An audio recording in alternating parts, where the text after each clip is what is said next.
Welcome back, Red Spotters, to another show of the Red Spotlight Podcast. I'm your host, Alexis Soto, joined by Kyle Lira and Peter Martinez, and we have convened finally for our favorite films of the year 2021 show.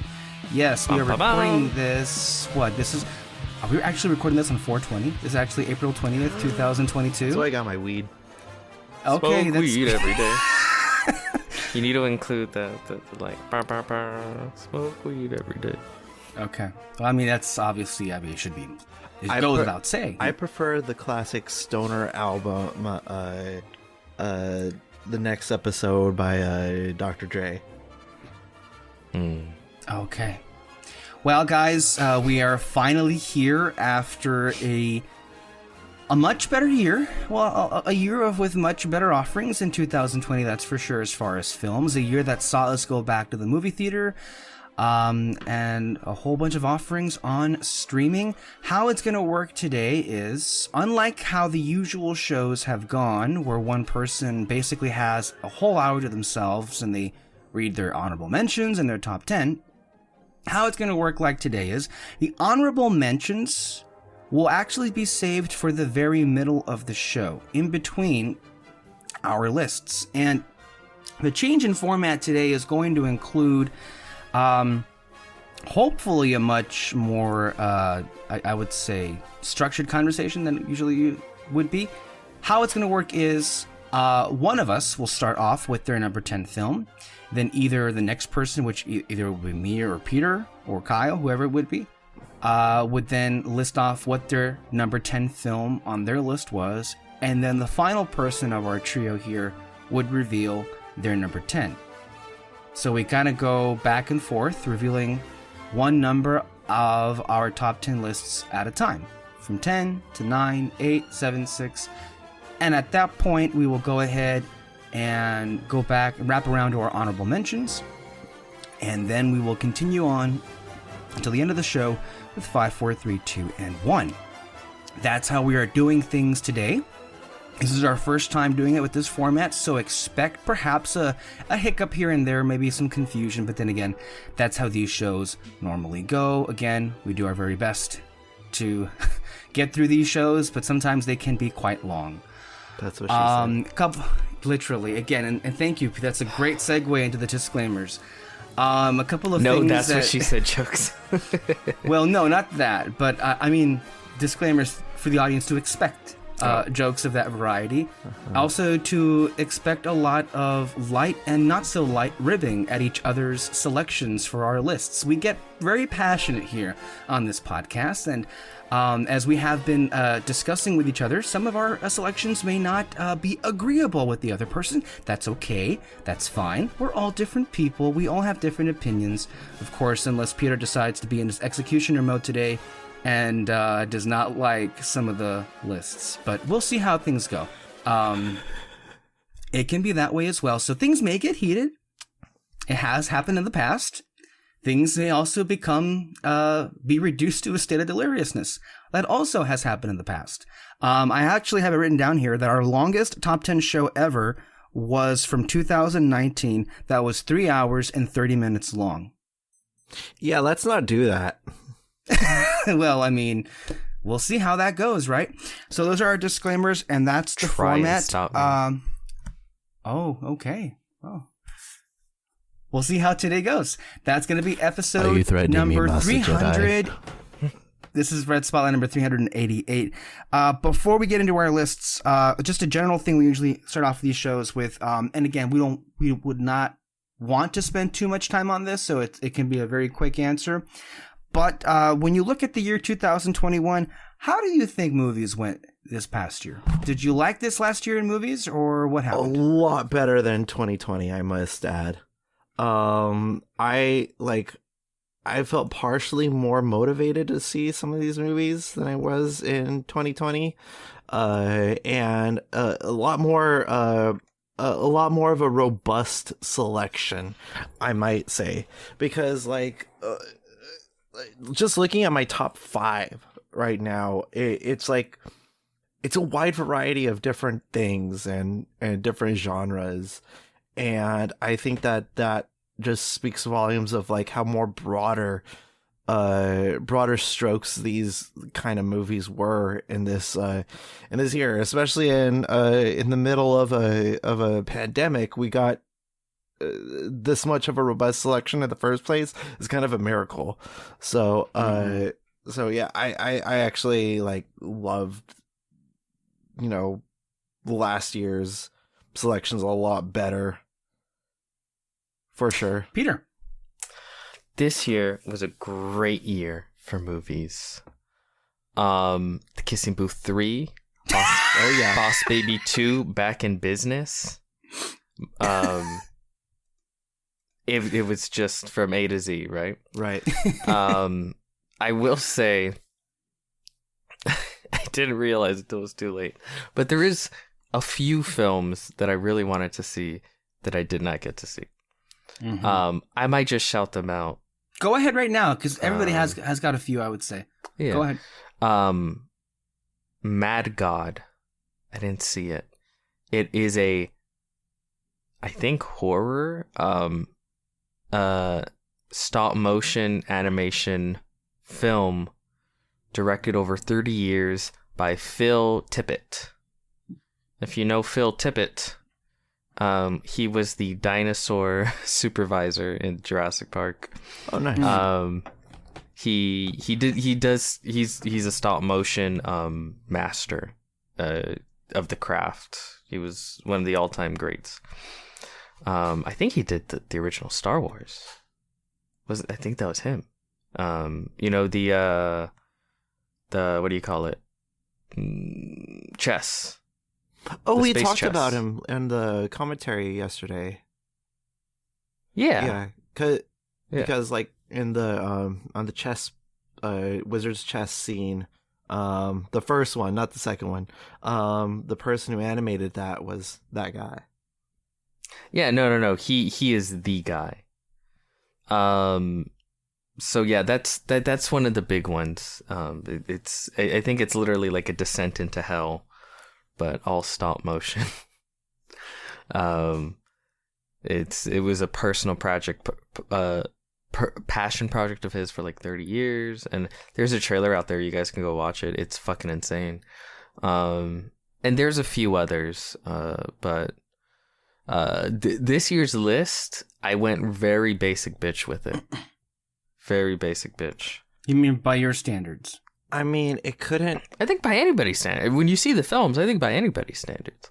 I mean, it couldn't have anything to do with the fact that you completed and did your list a few minutes before recording. No, I think there's just there has been a lot of fantastic mainstream movies that have really connected to me. Right. And because even though you guys paint me as like I watch all these crazy movies, which I mean sometimes I do. I don't. I watch a lot of those same ones with you. Yeah, now you do, you bitch. I basically review most of them on this show. Now you do. And now you do. And now you don't. I was thinking now you say me, sorry. Oh man, somebody smoking already? Oh god, someone is. But I've always said that my favorite films are like mainstream blockbusters, and I've said blockbusters are my favorite genre. Yeah, they're mine too. And so when a blockbuster is good, it just speaks to my heart, you know. Mm-hmm. And I think we've been getting really, really good ones. Yeah. But then when one is not good, then it really just like is not great. Yeah. It's interesting, right? Let me just go ahead because I also had one that there was some that I was curious in, but I didn't get a chance to check out. One of them included Swan Song, the movie on Apple TV Plus with Mahershala Ali. That one had a really cool trailer and premise. Didn't get a chance to check that one out. Or The Worst Person in the World. I just kind of like got tired at the end and I was like, okay, I think I'm good. I don't need any more. This is my personal best as far as like number of movies I've seen in a single year. 82. I've never seen that many movies in a single year. one, that is a lot of movies. It's a lot. It's a lot. And then two, the worst person in the world. Depressing. it's I kind of figured, it's one of those where it's like you're lost in your late 20s, early 30s, and just I need more of those movies. Sadness. Yeah, it just gets to a point where it's like, I understand this is an amazing film. I'm good. You gotta look out for your mental health at the end of the day, So that's why I can't go back and watch the final 2 seasons of BoJack Horseman. They're great, but goddamn. Yeah, no, I get that. So sometimes you just gotta know when to cut it off. I actually have it's God, Kyle, really? Okay, Alexis Moreno. God. Oh yes. I completely forgot. To All the Boys I've Loved, Always and Forever, released this year too. Yeah, this was a banner year for Netflix. Cornerstone. There, you white piece of shit. Attacking a minority accent yet again. Oh my! Fuck it. Never. Alexis, you were talking. Go ahead. I rudely interrupted you, and I apologize. And I go ahead. Wow. You apologize because you realized you couldn't say that word. Okay. Alexis Moreno sent in a list of films that she liked the most, but I'm not going to read that just yet. I'm actually going to read the films she didn't get a chance to see, 2 of which were quite surprising. So this is what she said about 2021. She said, so many great movies in 2021. I will eventually get through all of them. And my bad for not watching West Side Story and Pig yet. I know. Damn. I'm a fake fan. I know I'm a fake fan. That's what she said. Okay. So. As long as we have it in writing. We do have it in writing. Screenshot that shit. Yeah. It is. I have it. Oh, good. It's right here. I'm a fake fan. Yeah. Okay. So that's true.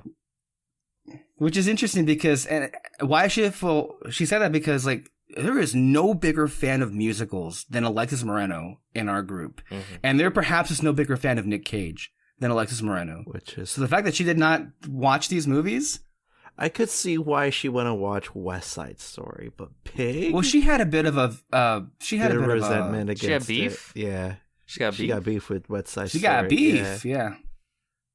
She got beef because that film got all the it literally got an Academy Award, whereas In the Height got nothing.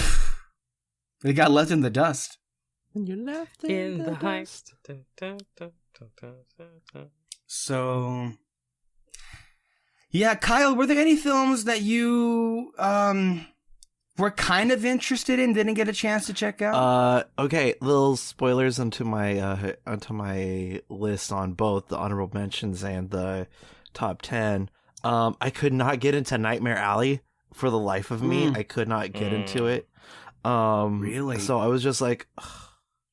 I think it's just because Bradley Cooper is such a good talker and he's not doing much talking in this movie. I feel like... Oh, you didn't get that far in. He didn't get that far in. That's the thing. All right. That's interesting. Thank you for bringing that up because I just saw on Twitter that the black and white version of Nightmare Alley will actually be available on Hulu on April 25th on the extras tab. So that because looking at my list, never mind. Well, I mean, look, it's not a movie for everybody, that's for sure. But I will say that's a film that's going to come up from the lists that I was handed. Okay. Again, so. All right. Sorry, Guillermo. I love your work. Just I couldn't get into this one. What else? Oh, I couldn't get into the Green. I didn't get the chance to watch Green Knight. Okay. Green Knight. I wanted to watch that one. The Princess Switch 3 was this year. Dear God. Okay. Don't forget Sing 2. Sing 2. Sing louder and prouder. Oh my God. Or what was that movie, Reminiscence, that with Hugh Jackman and the flood? He's all that. Oh my God. The classic. I mean, how could we all have forgotten that one? How could we have forgotten Venom 2, Let There Be Carnage? Yeah. Venom. But yeah, like there's obviously a bunch that I wanted to get into in 2021. Hold on, let me look because there's a shit ton Sure.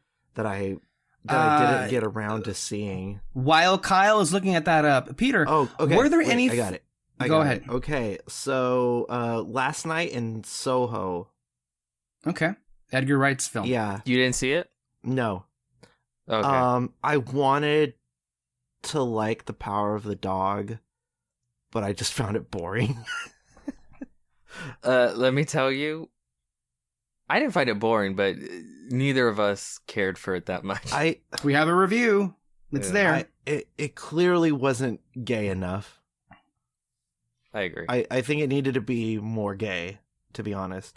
I didn't see Belfast. I wanted to watch King Richard, but then Ooh, you would have loved that movie. But then the thing happened. Yeah. The last one that I have on my list that I really wanted to watch was that I didn't get around to watching it was Drive My Car. Ooh. By the way, the Criterion, it's going to come out on Blu-ray, 4K Blu-ray on Criterion this July. So anybody that wants to acquire it, Yeah. it'll be there. Oh, Obviously available to stream on HBO Max right now. one more. I wanted to see this character, just two people hashing it out, Malcolm and Marie, because I hear that Oh. that's like if Tumblr was still very, very much popular. That sounds like a nightmare. I don't know why you would want that. But yeah. But I got to see a lot of movies that I've actually wanted to see that I knew that I would like, and lo and behold, I did like it. Yeah. Licorice Pizza didn't interest me in Okay. it. I didn't get to seeing The French Dispatch. Yeah, and I wanted to watch that one. I refuse, as you guys are, I refuse to watch Don't Look Up because Alexis Soto likes to grace us with the news every fucking day. So I don't need to know how dour this world is. Alexis Soto provides that for me. He doesn't even provide the good stuff. If you want to really feel dour, I got some articles I can share. Thanks. Okay. Now that's all the stuff that we wanted to get into. Now, I always like to carve out a little, slice of time for some of the bad. Do we have any movies this year that disappointed us severely? Or just were like, whoa, this was bad? It wasn't bad, but I was, considering how much it sounded like a heavenly film to me, and I came out going I don't know about this. Last Night in Soho. That was Okay, so that's like a disappointment, not necessarily bad. Yeah. Gotcha. Okay. Yeah. Be real, yeah. I thought that this is no joke, guys. This is no joke. I went into Space Jam: A New Legacy hoping that I was gonna get a So Bad It's Good, and I couldn't sleep from how pissed I was after watching that. Why? You got a Rick and Morty cameo. What are you talking about? That's I'm sorry. I lost a little bit of respect for Justin Roiland after that. I mean they've sold out from the beginning. I don't know.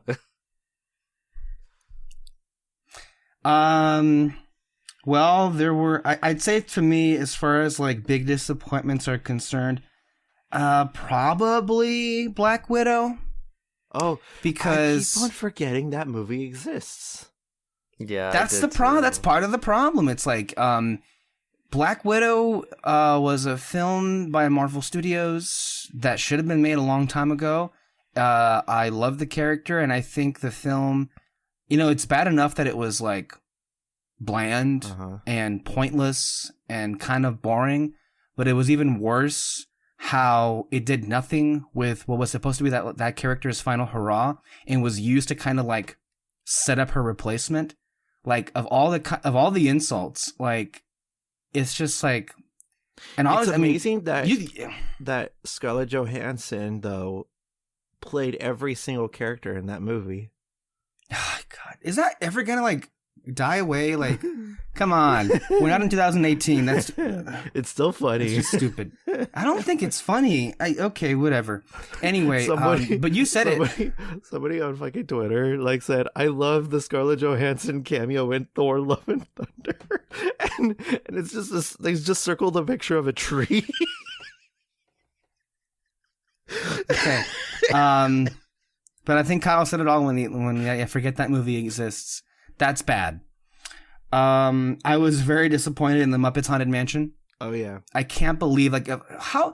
Oh there's yeah, no shortage of lame. things. Mhm. Like there's no shortage of things Disney can fuck up. How do you fuck up a Muppets special with the Haunted Mansion? Yeah, I don't understand how you can do that. A lot better. Also, Halloween Kills. Evil Dies Tonight. That was such a terrible film. yeah. Okay, yeah. That was like one of the worst films. Like it. I was so pumped because like the first. I was too. The first Halloween, like the first Halloween. You mean the first in Halloween? this new trilogy of The 2018 movie. Yeah, I was absolutely thrilled with it. I was absolutely. It was really I good. think it was in my top 10. I think, or at least like in like the upper echelon of my honorable mentions. Halloween was absolutely fantastic. I love what they did with with refreshing and revitalizing the brand. Only to Jamie Lee Curtis was fantastic. only to fumble the ball so fucking hard that I was just like, I'm a little scared for Halloween Ends, to be honest. Well, what scared? What anticipation is there at this point? Like you really you missed so hard with this movie. Like honestly, it's at best it's laughably bad, but at most moments it's just kind of like puzzlingly bad. Like Evil did not die tonight. No. it did not, and it's just like it's one of those films where like you're 20, not even maybe 15, 20 minutes in, and you're like, you're questioning every decision that's being made. I'm not even questioning the decisions that are made because I'm just absolutely like, I was absolutely dumbfounded with the decisions that they were making. I wasn't questioning. I was more in awe of the sheer stupidity. Yeah, It was the stupidity like that was on display throughout all of the characters, throughout all of the writing, and it kept going all the way throughout. And Laurie Strode, of all the freaking people, she made like some of the most stupid decisions in the movie. So I was just, yeah, no, that movie, no. Like I it was bad. Like I think so bad to the point where the best part of the film was when I think some girl was trying to shoot at Michael Myers and then it ricocheted back at her. And then it took her out. That was there was one point where he's shooting and then he kicks the door and she shot herself. Yeah, it was stupid. I was embarrassed watching that movie. I think it's the worst dialogue I've heard in a film in like years. Every line is trying to be the most self-important, like 40 years ago tonight. How many times did they say that? They keep every other line 40 years ago, 40 years ago, 40 years ago. Oh my gosh. Evil dies tonight. Evil dies. I mean, at least there's that, but it has to be the single like worst like step down in quality from like one movie to the other I've ever seen. Yeah. The huge step. Or at least in a Not long even time. A step. It's like, you know how like you miss. It collapsed. It's like, you know how you're going to the pool and like you absolutely miss the ladder and you bump into the railing, and not only that, but you do a belly flop as well. It's kind of like that. No, it's not kind of. It is that. One other thing I'll mention: Red Notice with Gal Gadot, Ryan Reynolds, and Dwayne The Rock Johnson. Red Notice. I mean, but honestly, like I got what I expected. I expected a little bit more of effort. To me, I think like I'm just tired of all three of them, and that shouldn't feel that way. Yeah, it wasn't great. It was really boring. I will say though, the film that I think it's the worst of the clearly is the single worst out of 82 movies. Cherry. Wow. This comes from the directors who I had as my number one favorite movie of 2019 and 2019 with Avengers Endgame. It's Joe and Anthony Russo. They came back for Cherry with Tom Holland of all people leading the film, and it's horrendous. There's nothing redeeming about the movie. It's like some person came in and did a hatchet job with the editing and the direction. I don't understand what they thought they were doing here, but it's like a film student experiment gone bad in all the worst ways. The characters are so unlikable. It's honestly, there's nothing about the film that is halfway decent. Tom Holland's performance, I'll say that he gives it his all. He does his best to do something different and new with himself as an actor. And he does stuff in the film that you don't see him doing in any other movie, that's for sure. But I'm worried for The Gray Man, which is coming out later this year, which has Chris Evans and Ryan Gosling. So I'm hoping, The Gray Man is going to be more traditional fare for them. It's going to be an action film, so perhaps that would be better. But like Cherry, I don't think you guys saw it. It was bad. If you're saying it's worse than Halloween Kills, my God. Honestly, the trailers look boring, so I didn't even bother.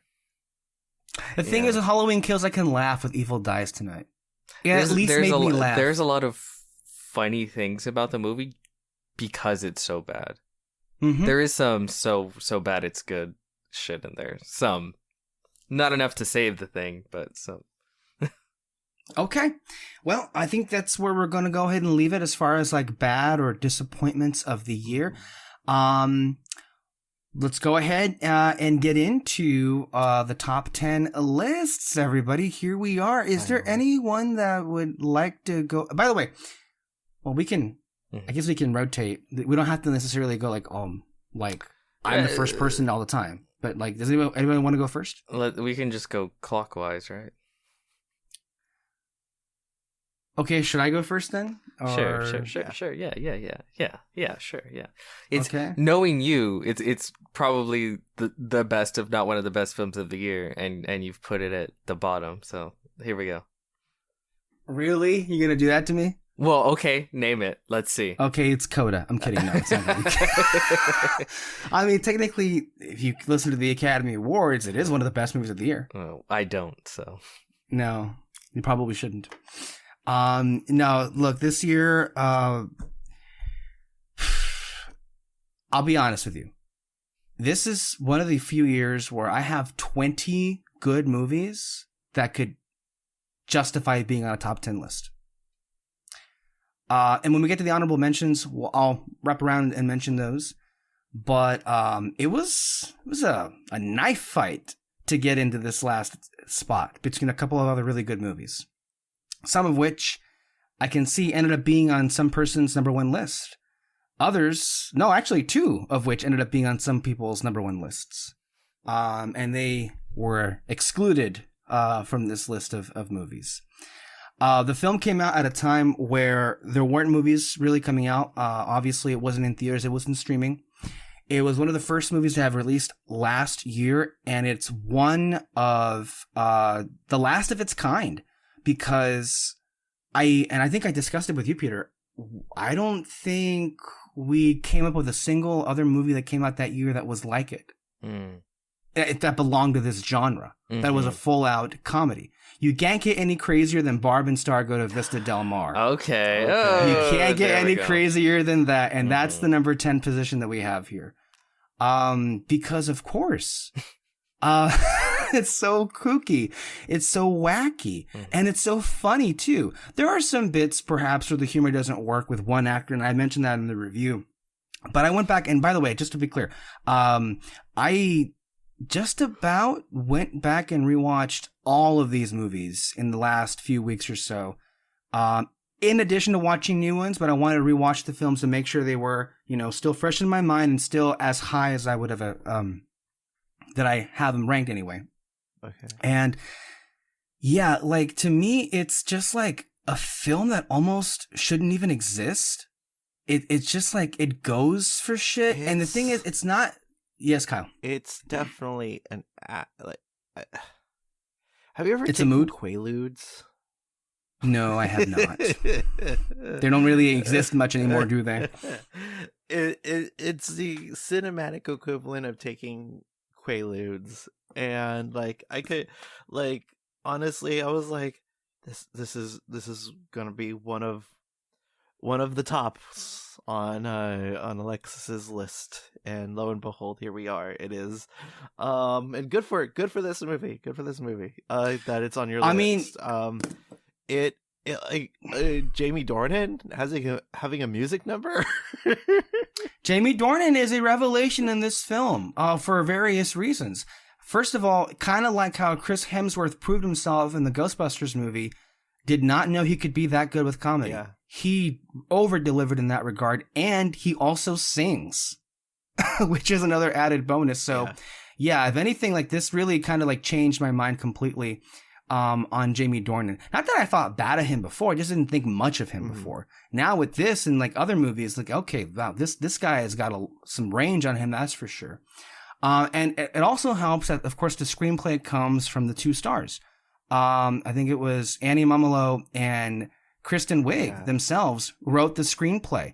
And you can definitely tell because it just feels so like, the thing with this humor, it's not just like humor for humor's sake. There is heart in there, and that always wins out at the end of the day. And the bond between those two and the friendship that's just so kind of pure and innocent in this like really weird environment ultimately wins out at the end of the day. I think to me it's a classic. And not only that, but like I feel like the chemistry between them two is infectious as well. Like, I mean, there's so things to name off: the culottes, just their whole like way of talking, the opening with Shania Twain and them on the couch, or even the whole subplot with Kristen Wiig as the villain, which feels like Austin Powers.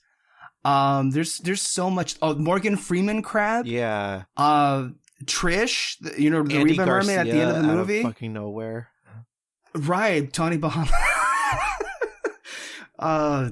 There's musical numbers. Like, hello, like this is great. This is great stuff. And the whole thing ends with like this ode to friendship and kindness. And how can you not love that? Like, it's legitimately one of the freshest, original films we've seen in a long time. And it's sad that this was like the only like flat out like mainstream comedy that got made last year or released. I can't think of any others that I've seen that were like a full blown comedy like this. In a time where we needed comedy.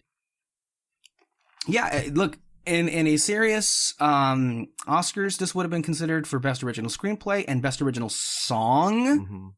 It should have at least got a song. Yeah. Like the hotel, but apparently the hotel number. Well, particularly Jamie Dornan's song, the Palm Tree song. That's the one I was thinking. Yeah, that's the one, because it kind of comes out of nowhere, right? And then it just like jumps straight into the musical sequence. Oh, by the way, it's a joke. It's a joke, obviously, but I remember telling you that when we were watching it, I was watching it with my mom, okay? And when Reba showed up, she asked me, who recommended this movie to you? And then I was like, Alexis Soto did. And then she was like, of course. Of course. Yeah. Of course. His mom called you a bitch. Yeah. Yeah. I felt it. Don't worry. I felt it.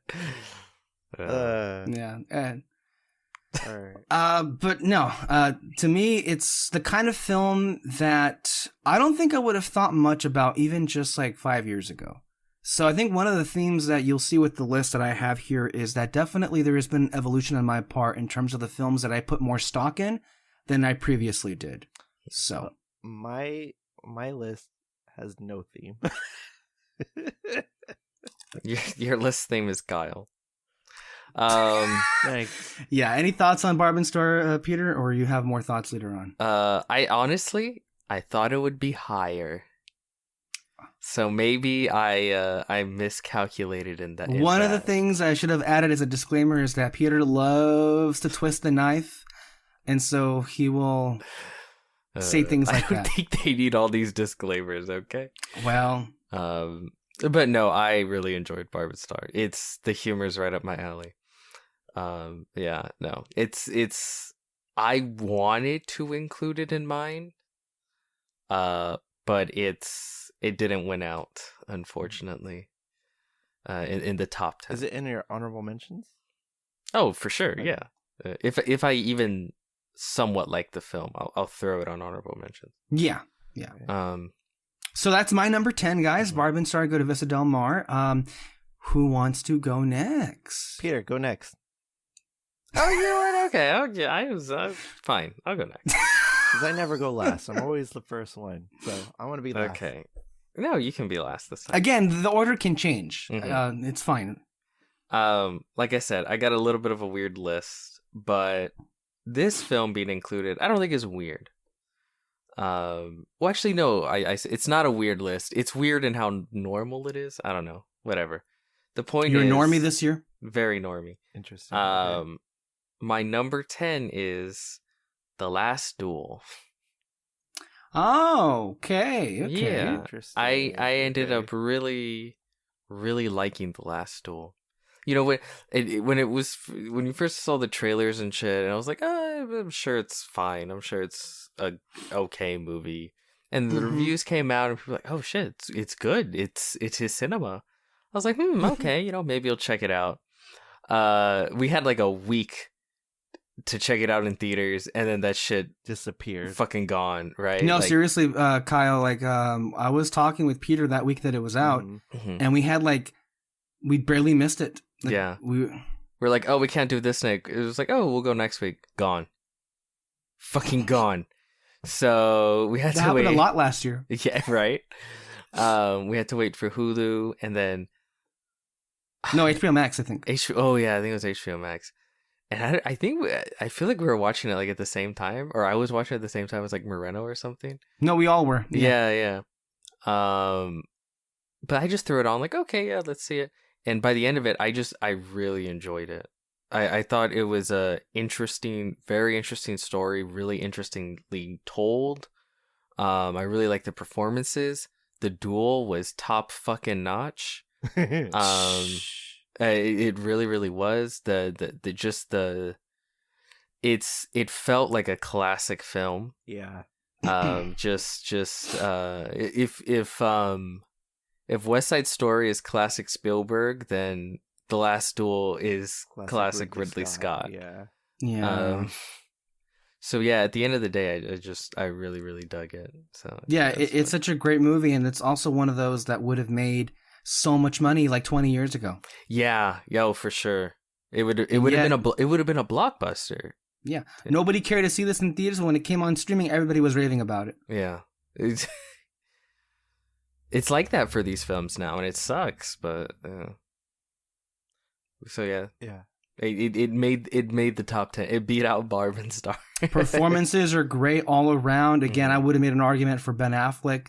I love him, especially in the movie, and then also for Jodie Comer. She was nowhere in the conversation. And that's one of the things. This film, it's one thing for the public to ignore the film, but for the awards, for the actual industry to not get, like, this movie was ignored across the board. They were ready to give their Ridley Scott love to House of Gucci. House of Gucci, and then House of Gucci fell apart. So by then it was too late. How can you do this to me? Well, not necessarily true, Peter. House of Gucci did win a Razzie this year for Jared Leto's performance. Undeserved. That performance was amazing. Said I'd poop. Oh my god! It's me, Mario.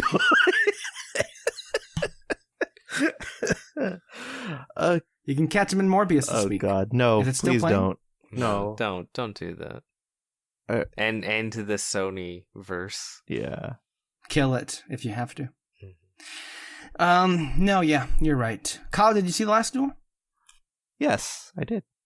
Okay, we'll get to that. What's your number 10 then? Okay, so my number 10 is a movie. It's a musical, actually. It's a musical Sing 2. about There've been a lot of musicals this year, actually. None of which did well. about a white guy writing songs on a piano. And it is Bo Burnham's Inside. Okay. Wow, this is okay. What'd you Wow. think? I hate. Can you just be like more straight up? I hate when you tease something and it sounds like something else. I know, Like, that's so why, unnecessary. That's why it was intentional. Oh my god, I hate. Well, I hate when you do that, but I love the pick because I would not have guessed this in 1,000 years. Wow. Damn, this movie, like I felt all the feelings. Like I don't know what else I could say. That funny feeling. It not only was it funny, it's also tragic as well, you know, and It speaks to the destroyed millennial. yes, yeah, absolutely, the destroyed white millennial that just so happens to play music. It is like honestly, like this is how you do a comedy special. You know, I don't want anybody else bringing up like a cockamamie, going onto a stage and telling a few jokes and then leaving. Roll credits. I don't want any more of those like comedy specials. This is how you do a fucking comedy special. It isn't even a comedy special. It's more of like a look inside Bo's psyche. I would consider it a documentary. Maybe the title Inside is talking about inside his head, you know. Double meaning. It is absolutely insane, but also very, very sad. When he was talking about, I'm gonna get a little real here.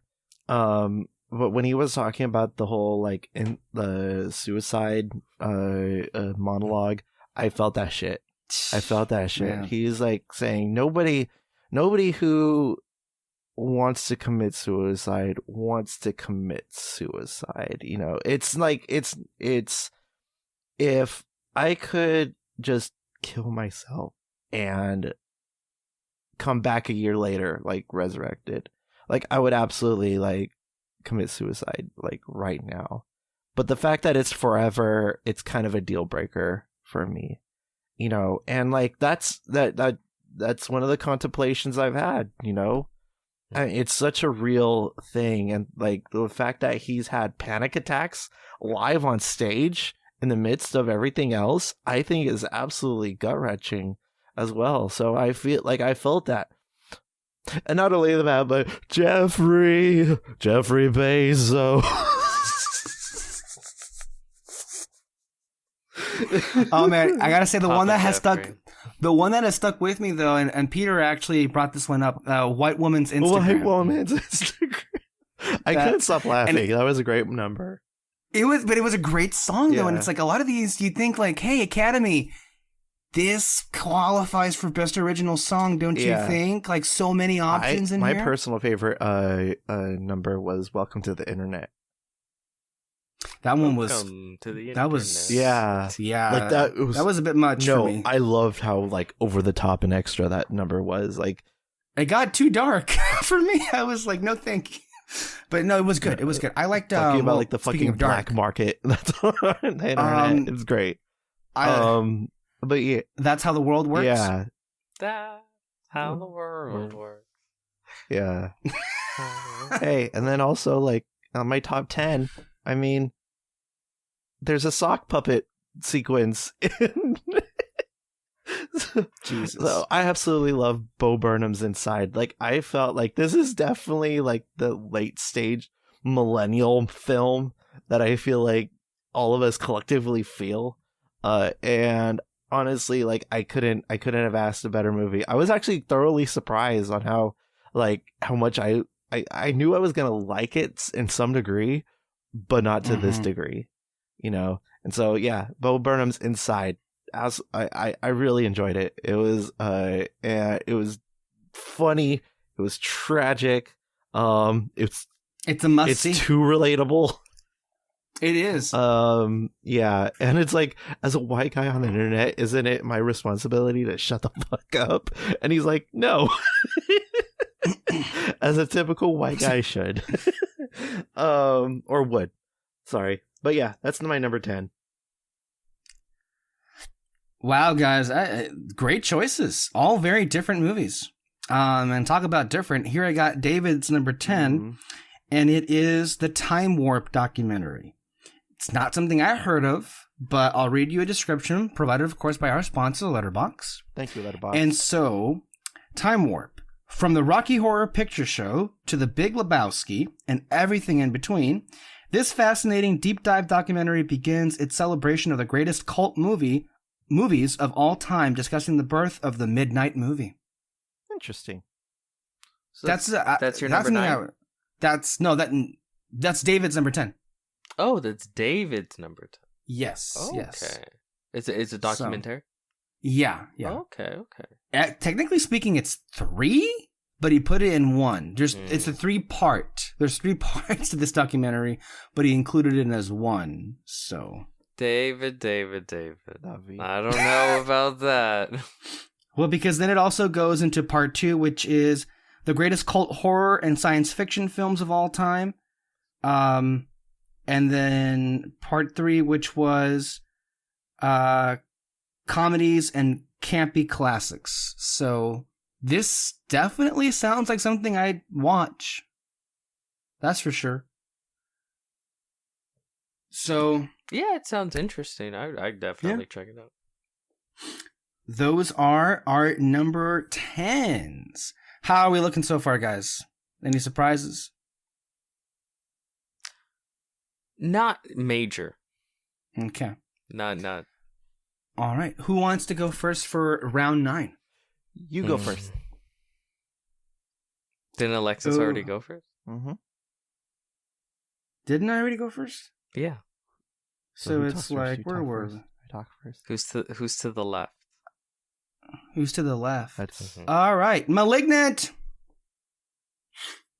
Malignant's your number 9? Yes, Malignant's number 9. Sorry, okay. did that seem random? I thought you were having a stroke. Wait, sorry.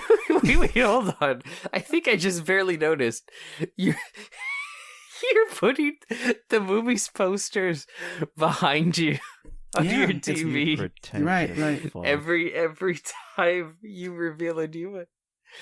And what's funny is they're perfectly cut out so that it's to the corner. So your head covers one side of the TV and then the other is the full poster. I think what you're trying to say is it's a shame we're not on video. This is unbelievably extra. It is. And I'll own up to that, and it's for your entertainment. I'm entertained. So that's great. No, Malignant is one of the craziest movies I've seen in my life. Just without question. It is the kind of movie that really, it's not something I was quite on my radar, and it wasn't until I think I saw a lot of rave for it on social media. I think it must have been you, Peter, or the Morenos, whoever suggested it. But it is, this film in and of itself is it is a callback to horror films, or maybe like a low budget, like B or C level horror movie from the 80s. And it goes all out with the concept. Like for me, like it's kind of crazy to see there was a contingent of people who were not aware of the fact that James Wan was very much intentionally crafting the film in a way that some people felt was by accident or necessarily a bad thing. Genuinely speaking, in places, it's a bit scary, but it's mostly just kind of like, holy shit. The villain in this movie, Gabriel, has to be an all-timer. Just like from the design to the way he moves to how, especially the way he kills. I voted for it in the Oscars stand up and cheer moment when he's revealed and he kills everyone. That fucking jail cell. No, the scene in that jail cell with all those women, and when like Gabriel reveals himself, like to me, you gotta imagine the adrenaline I was feeling when I was watching that, because my face was just like just like the excitement and the horror and it was just at a level I couldn't like fathom before. It was insane. And kind of like I was getting chills watching that. And then even further, he massacred the entire building. The entire building. And it's not just like, oh, it's like shooting people. No, like he tore those people to pieces. I think my second stand-up and cheer moment was when he fucking yeeted that chair clear across the room and hit them. And what's so funny is he then immediately leaves. So it's like he did it just to be a dick. Like he just noted like just one last fuck you before he left the room. I loved it. I agree that that's such a great film. The performances are very good as well, and I think the film is as long as it needs to be. There's that techno like opening of the movie. It's time to cut the cancer. The dialogue involved in that is just like it very much feels, and I think James Wan said this in one of the behind the scenes feature. It feels like one of those films you used to go to Video 2000 or something, and like it's just you pick a random horror movie and then you just you put it in, and there it is. The fact that the mental hospital looks like a castle from like the 1880s, even though it's supposed to take place in like 1998 or something. And Gabriel is very hilarious too. Like I love some of the lines when he's talking to the cops, like "dumb bitch didn't even know I was there." Dumb bitch. It's crazy and creepy too, especially the sequence where the mom and the sister are like looking at like some homemade movies. Oh, and when they reveal and he's just like the creature effects are really cool. Oh my God. Yes, absolutely. And again, if we lived in a just world, this should have been not only a film nominated, but win for best, what was it called? Costume design? Or no, best hair and makeup. Oh, hell yeah. Best effects. What the fuck? This movie flew under my radar. I have to check this out. Check it out. It's a lot of fun. It really did flew under your radar. That's interesting. No, it's on HBO Max, and it's also on our Vudu and Movies Anywhere. So if you want to see it, interesting. I remember we talked about this on the main chat at some point when it was out. It was October, right? Yeah. Oh yeah. We talked about it. Perfect Halloween movie. I mean, it's perfect to watch it anytime, but it's great. It's honestly great. And it's James Wan. He directed this one personally, not The Conjuring 3. I would expect Warner Brothers to do more with this property. We'll see where it goes. But no, it's a crazy ass movie. And again, also just shows that every single year, horror kind of is coming to be one of my favorite genres. And just like, again, 4 or 5 years ago, that's not a genre I'd care about. And I think I had to owe it to Peter for all the horror movies that he's like, shared with me on To the Table. Mm-hmm. You have turned her against me. You have done that to yourself. I mean, I just purchased the They Live movie on 4K Yes, Blu-ray. They Live. Oh my god. Which we did an episode last year on that one, the John Carpenter movie. Mm-hmm. Which is great in and of itself. Yeah. Before we end the call and rejoin, I'd like to very quickly get my number 9 out of the way. Okay. Which was Malignant. Really? Yeah. What? Whoa. That's creepy when that happens sometimes. Yeah. It's the exact same number on the list. Wow. Okay, well, I know I said it all, but go ahead and get into... Well, that's why I said I can wrap it up very quickly. No, because, I agree. I think James Wan described it as, like... It's like a film that, back when they had video stores... you would find just a random B horror movie you would find in the back somewhere at the video rental store back when they were huge, and that's exactly what it is. You know, it starts out like a ghost movie, transitions to like a serial killer movie, and then ends with just what the fuck hilarity. And it's all one story, one through line, one characters. everything is over the top and silly and ridiculous. Every time they got to the house, and it's like 10 layers of fog, because why not? Would you Outside, see this becoming a maze at Hollywood Horror Nights? I would die if it did. That would be so much fun. Because again, the character of yeah, what's his name? I keep wanting to say Gabriel. The villain? The villain, yes. Yeah, it's Gabriel. Gabriel. Okay. Oh, then I was right.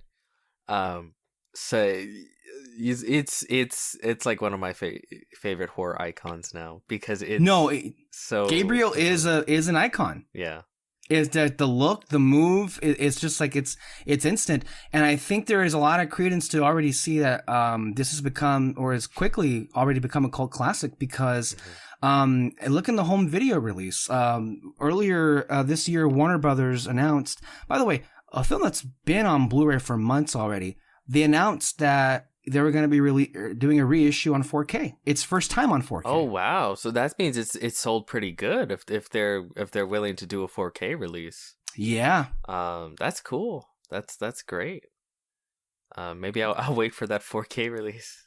No, this is actually one of those that, Kyle, you should see, and we can probably do a commentary on it. Oh my god, that would be fun if we saw it as a commentary the first time for your first viewing. Hey, there is an idea. Yeah, I'm for that. There's an, but if we commentaries. Right. So yeah, I think Maybe. that'll be a good idea. I'd be down for that. but yeah, that was my number 9, or I guess our number 9. Yeah, we shared that one.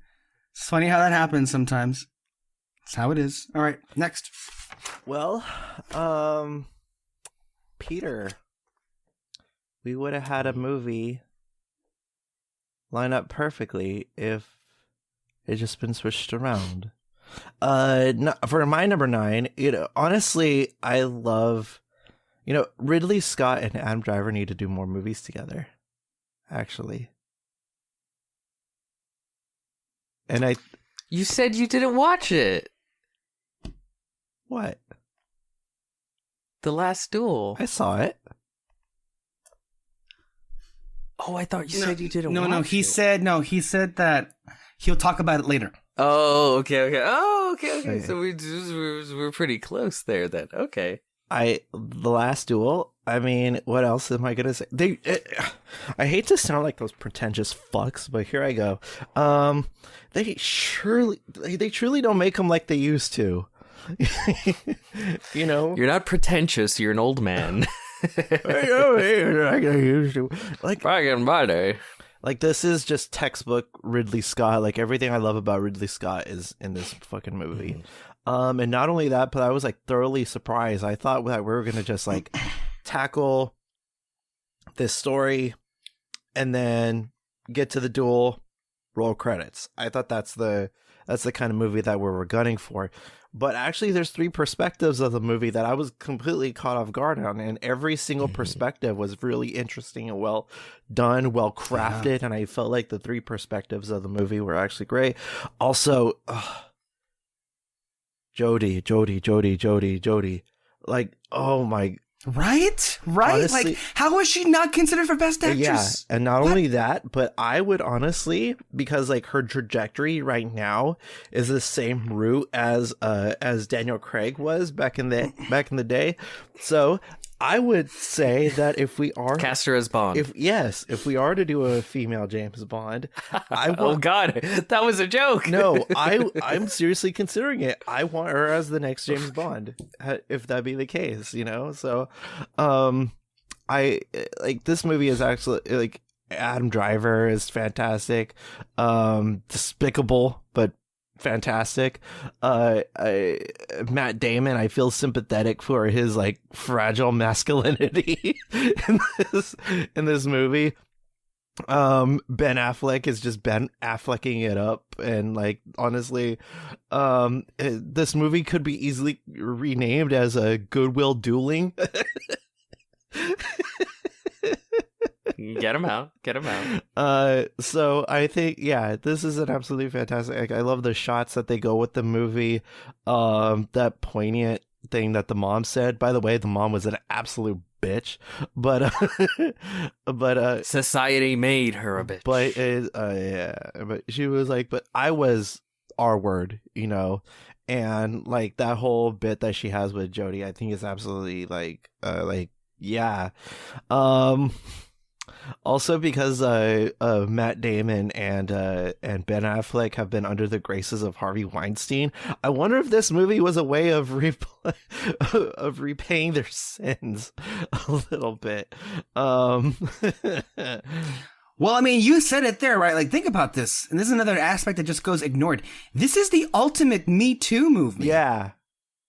And that's a message that, like, I have to imagine, if this came out the year that the Me Too movement blew up, this would have to have gotten a Best Picture nomination at least. The last title that you see on the screen is She Never Remarried.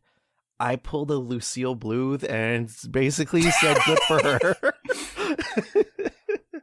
It's such a sweet combination of like different things.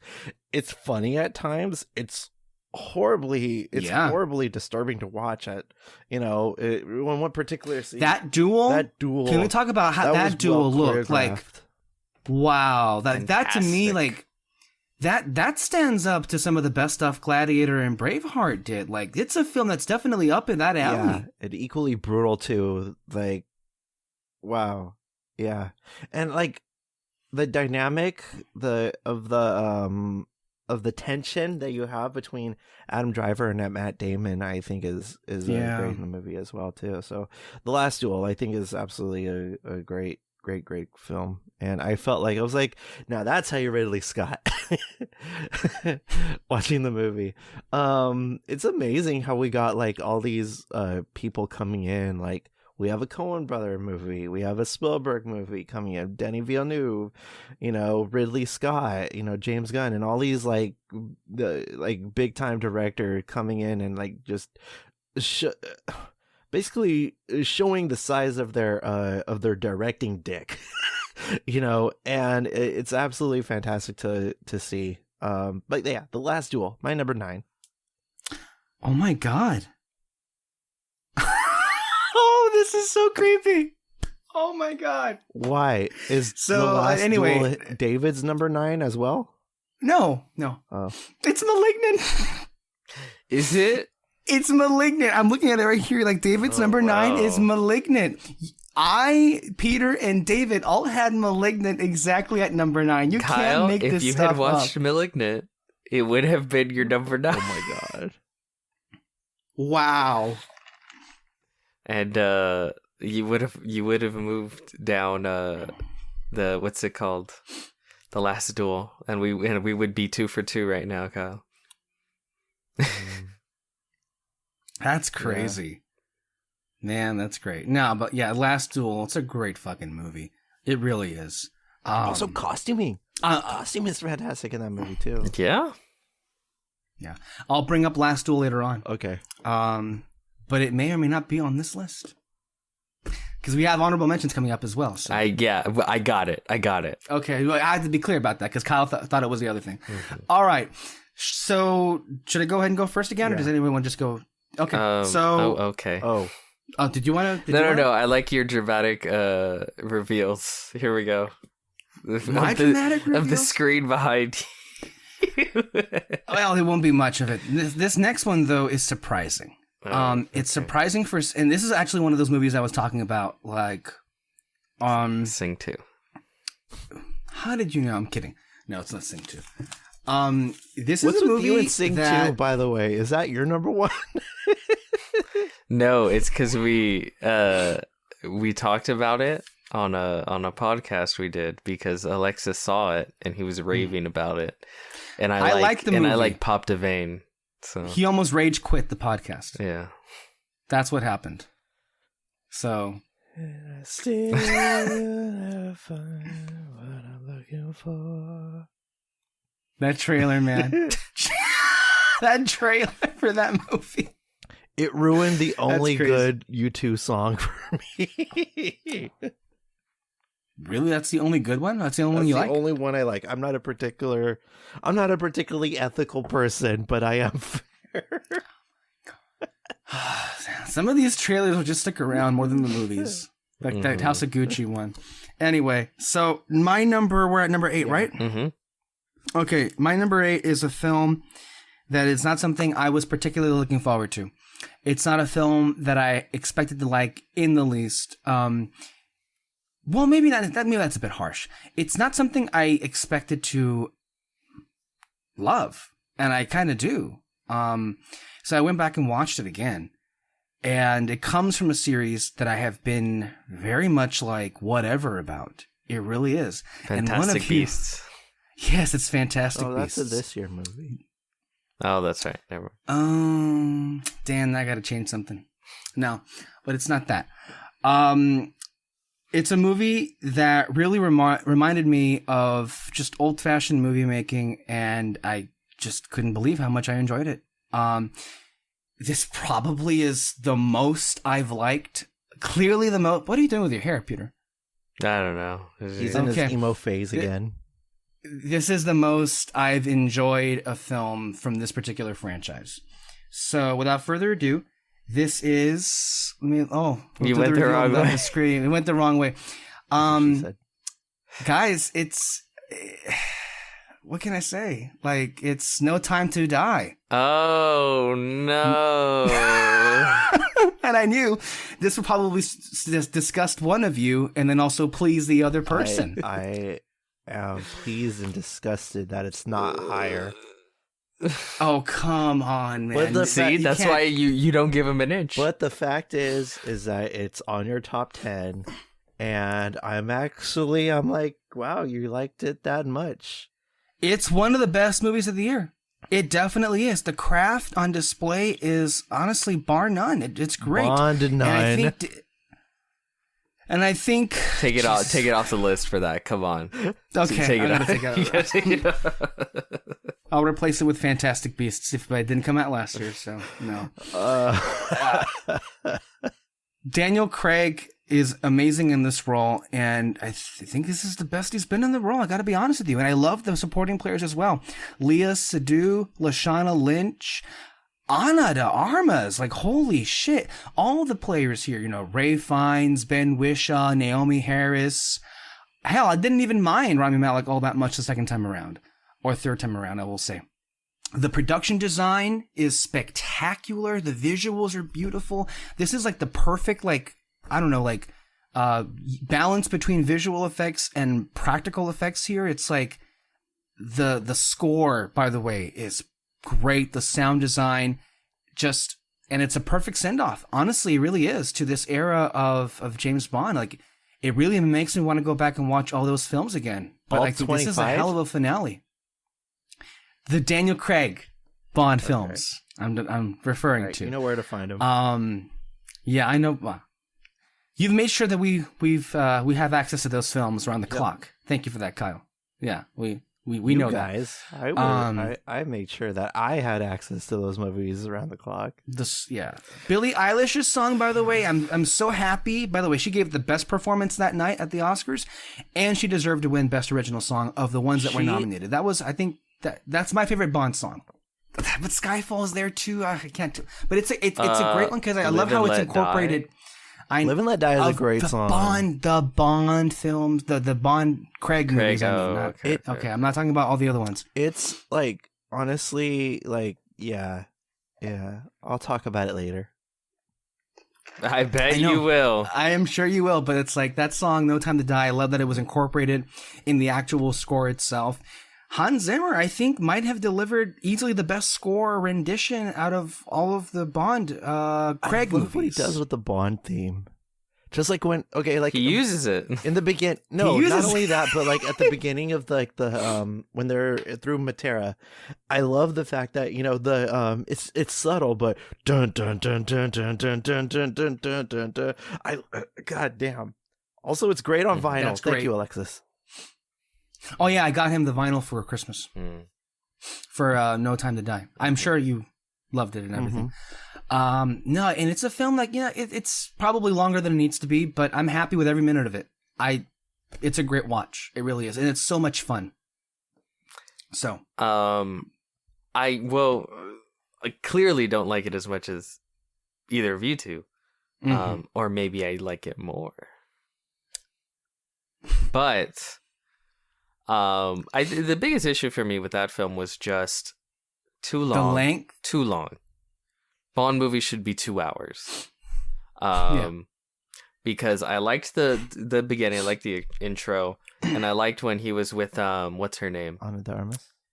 Ana de Armas. That shit. By the way, was just I need to cut you off real quick. I just got a text from Julio Dominguez. Yeah. This guy doesn't watch movies, but I wanted to ask if he saw any movie in 2021. Anything. And if that was his favorite one. He responds with Spider-Man, but it's overrated. So the only movie he saw, but it's overrated. Hey, he watched, or that he liked 2 with us. So that's 3. He hated I think those. he didn't like them. He didn't like it. He didn't like either of them. So, that's crazy because he's the biggest like Kingsman fan I've ever met. Yeah, he's a weird one. He's a weird pretty one. funny. Mr. Dominguez. All right, continue. Peter. Oh my God. I know. Just leave it there. Yeah, the length, again, I think all Bond movies should be like 2 hours. Maybe add 10 minutes if you're feeling spicy. And the villain was, for all that time and build up, not great. No, it wasn't. I don't think that was the point, though. No, of course not. Sure, but as a villain, I wasn't crazy. Yeah. I mean, I don't think, and I think we can all agree, like, you can't really compare him to either Christoph Waltz or Javier Bardem or Mads Mikkelsen. They were all far better as villains. It's funny, nobody mentions the Dominic Green from Quantum of Solace. I never saw Quantum of Solace. People seem to just rather not talk about that movie. I'd like to talk about it because I think it's a fantastic movie. I think all the Craig movies are fantastic, to be honest. I like all of them, and I'll still say that before No Time to Die, I liked Spectre the best, and everybody hates fucking Spectre. Honestly, like even with the Bond community, I don't understand the hate for Spectre. Well, the issue is like, it's the Bond you notice community. you notice how when people discuss, oh come on, Peter, what the fuck? Don't deflect here. You notice that when the film is brought up in like any circle, it's just immediately dismissed. Yeah. Like, we can't even like have a discussion on the film. It's just like, oh, we're just gonna dismiss it as like bad. the poster that you got me that's supposed to represent all like 25 Bond films. Spectre is not on there. Yeah, Spectre was giving some shade. Okay, so that was your number 8. Yep. Either you, Peter, or Kyle. Who wants to go next? Peter. Okay.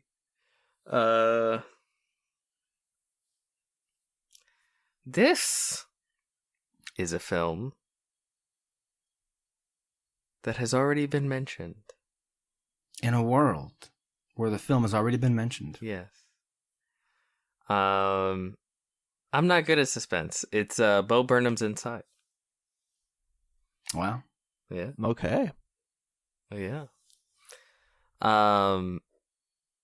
I'm someone that does enjoy like stand-up comedy. Like I watch quite a bit of, I think, comedy specials.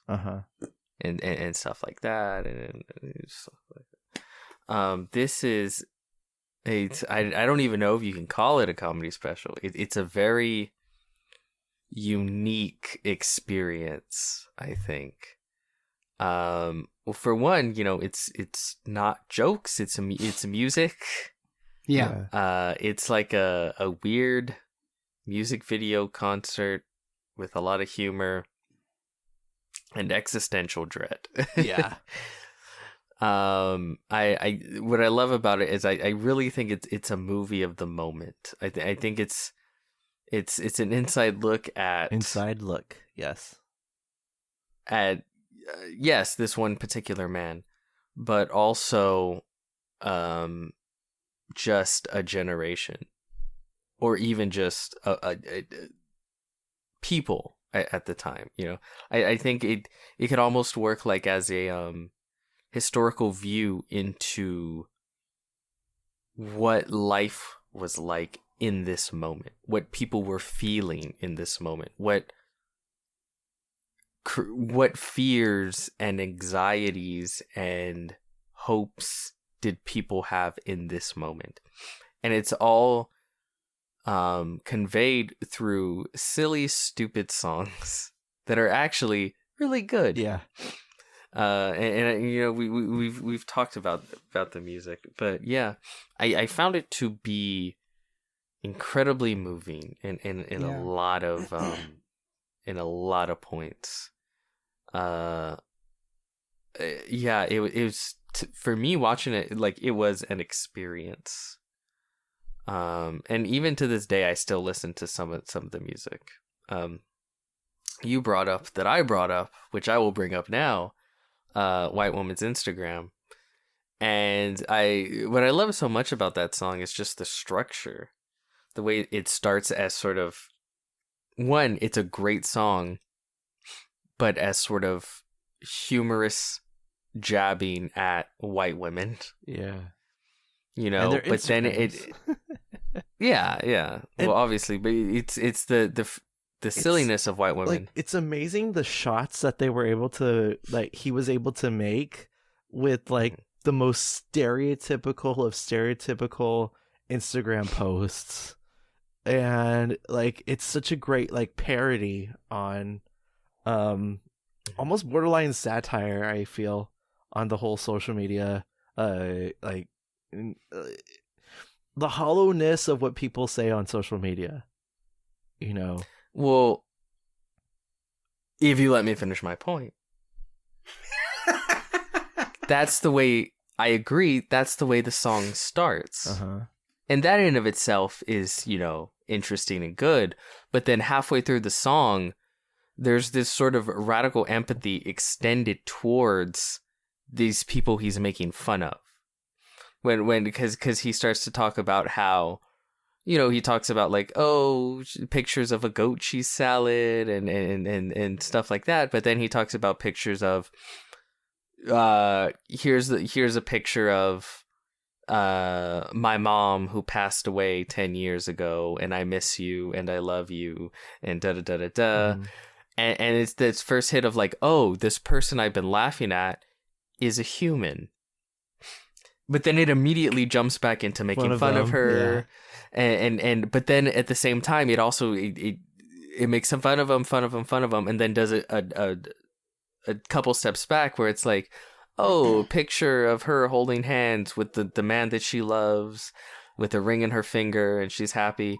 And it's interesting because it invites you to laugh at someone, and then peel back the layers and say, like, well, why were you laughing at that? Yeah. And just sort of question the way we treat each other, and the way he's able to keep songs light and fun and funny and good, like this kind of songs you want to listen to, but also add all those layers to what the song is about on top of it. There's just so much to digest, right? Mm-hmm. And you add that to just an entire special of that shit. It was, like I said, it was an experience for me that it walked away and it clearly left an impression. So yeah, that's why it's my number. Your number what? 8. We're on 8, right? Well, yeah, and it wasn't just yours. It was David's number 8 as well. Oh. So this keeps happening. The stars have aligned here. So yeah, number 8 for both Peter and David, Bo Burnham Insight, and that was Kyle's Good number. on you, David. Number 9, I believe. No, that was Kyle's number 10. That was his 10, yeah. Yeah. So Kyle, that also brings us to your number 8. This movie is Here we go. is delightfully Italian. And that movie... The Saints of Newark. Woke up this morning. Blue. No, it's Luca. I think Luca... I love this new modern trend, and like you were talking about this with with what's it called? With Alexis on the previous episode when you guys were talking about everything everywhere and all at once about these like genuine millennial movies, you know. Yeah. And like I feel like this is like especially like a coming of age story with millennials, you know, and not only that but like tolerance with some undertones that I'll get to in a little bit later. Gay. Yeah, basically. And number one, like the scenery of the fucking movie is gorgeous. Like I don't think Pixar has been this gorgeous in years, you know, and you know it has its own identity, and I feel like these Pixar movies haven't had a formal identity since probably Up, you know, and like they haven't had that kind of I was like, okay, this is genuinely unique.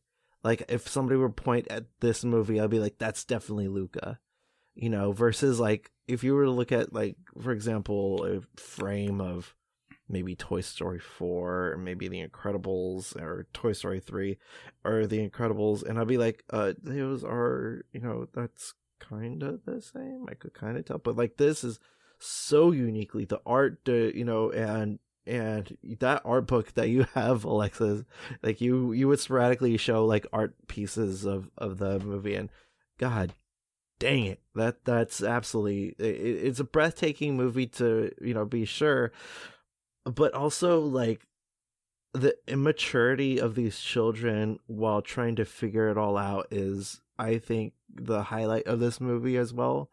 Obviously, like there's iconic lines like Silencio Bruno and all that stuff, but I think the core is between Alberto and Luca and their dynamic, and how they are.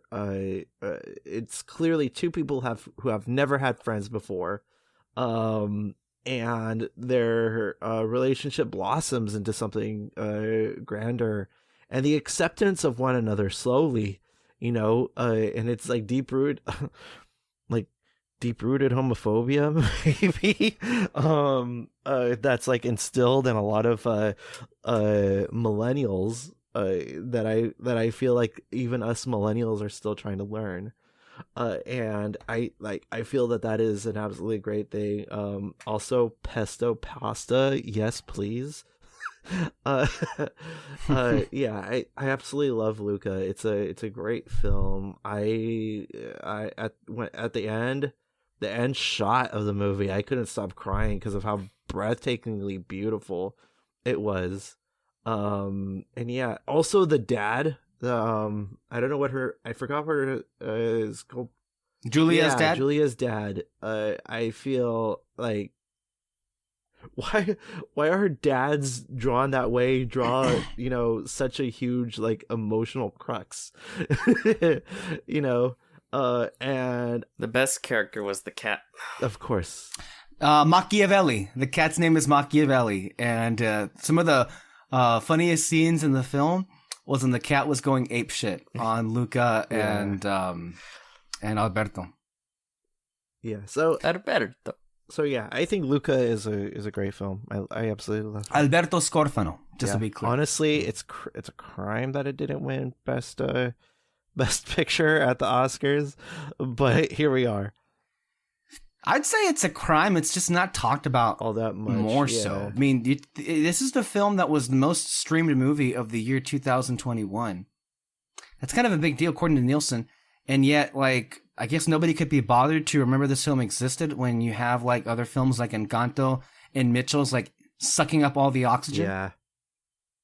Which, I mean, not to hate on them either. They're really good movies. But, like Luca, I feel like is a tier all in itself because of, again, how unique it is and how, like, uniquely well told it is, I feel. Yeah.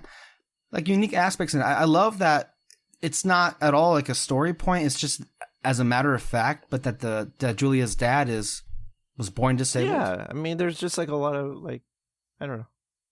I just wish that they went the step, like, again, it's under the Disney umbrella.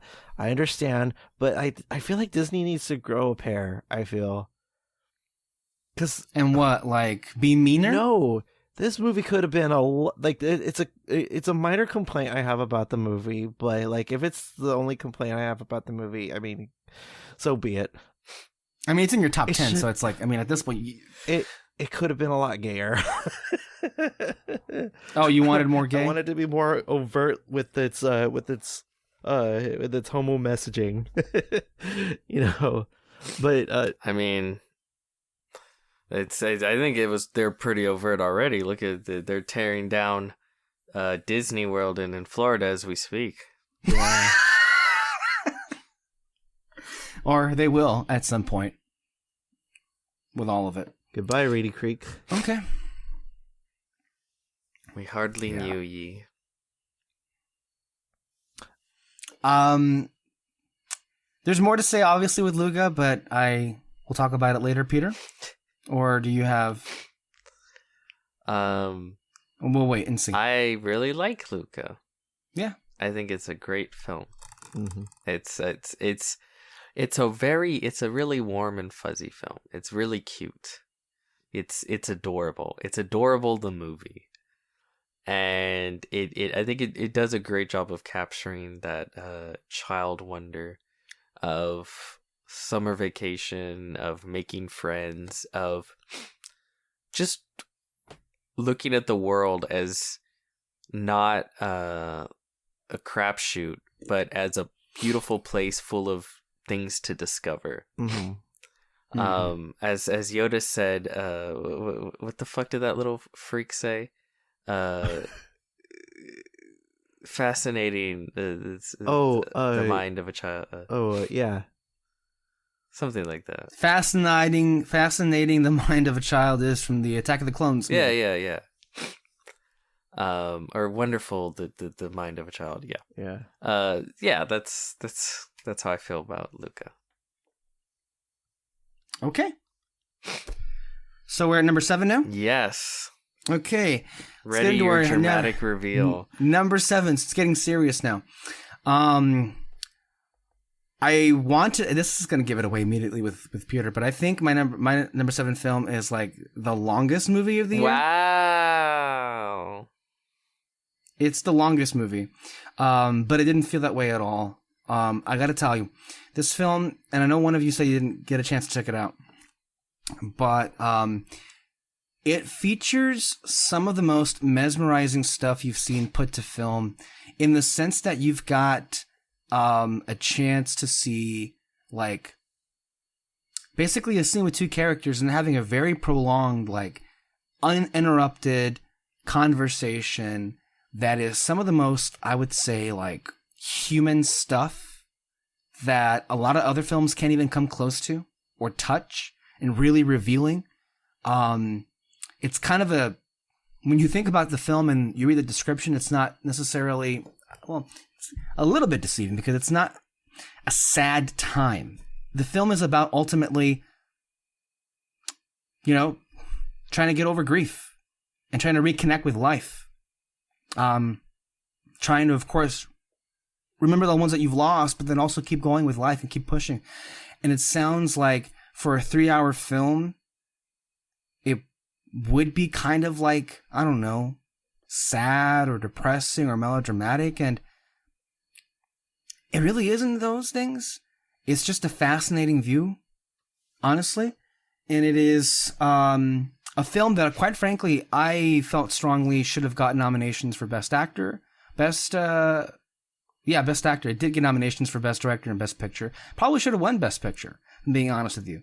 And the movie I have is, again, going the other way. It is Drive My Car from Japan. This is directed by Ryusuke Hamaguchi, starring Hidetoshi Nishijima. Interesting. Okay. It is, again, international film. It's a film that's, you have to, unless you know Japanese, you got to see it with subtitles. But the interesting thing about the film is that it also has other languages, because what we have here is the main character, for a big chunk of the film, is putting on this like play, but with actors who speak different languages. Some who speak English, some who speak Korean, some who are deaf and have to use like Korean Sign Language of all things. So, and these are all like, they're put into positions where they have to really kind of like be in this production, but they can't understand each other. So they have to kind of like memorize in their language what the other person would be saying. Honestly, to me, just like it makes a great showcase for like the kind of like human connection film can make, in some of the most unexpected ways. And to be clear here, the main performances are very much understated, and that is to a purpose, because it comes to a point toward the last, or to the climax actually of the movie, that is some of the most, I think, like not over the top at all. It doesn't feel like you're watching a movie, but it feels like a very genuine human moment when there was an explosion of like all this like emotion and just the grief that they're finally allowing themselves to feel for the losses that they suffered. It's just a movie about reconnecting with life, which I think to a lot of us can be topical, especially after, still in the reeling of post 2020 and still, technically speaking, in a pandemic. Yeah. I loved this film, and it pains me that I couldn't have put this higher. But no, I love this film to pieces, and I definitely would encourage anybody out there that is just, it may not be, and it isn't everybody's cup of tea, but I think it's definitely the kind of film that you will find rewarding if you put in the effort to see. Again, it is 3 hours long. I think over 3 hours long, and that is daunting. Granted, it is, but I think it's definitely well worth the watch. So, my number 7 is Drive My Car. Reactions, comments, complaints?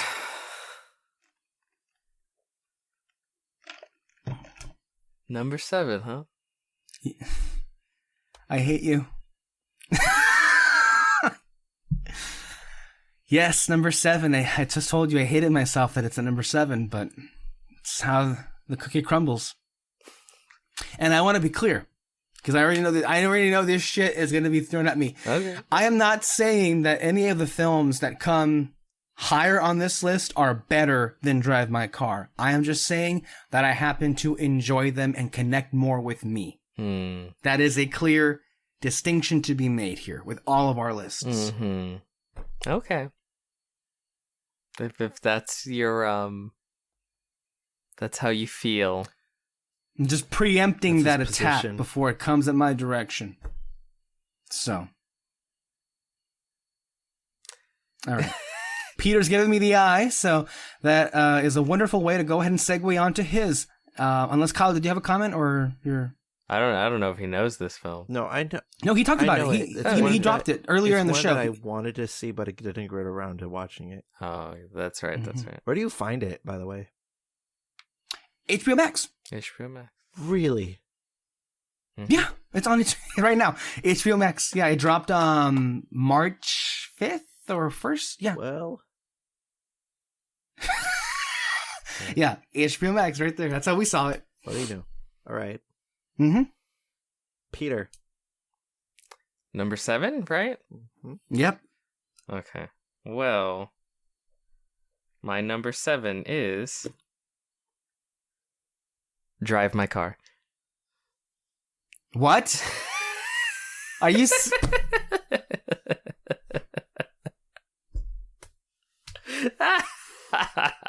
I hate you so much. What the fuck is up? You had me thinking that you had it higher, and it's like you're guilt tripping me or something. What the fuck is up with the vibe check that we're having this week? Questions. Okay. All right. Drive My Car. Wow.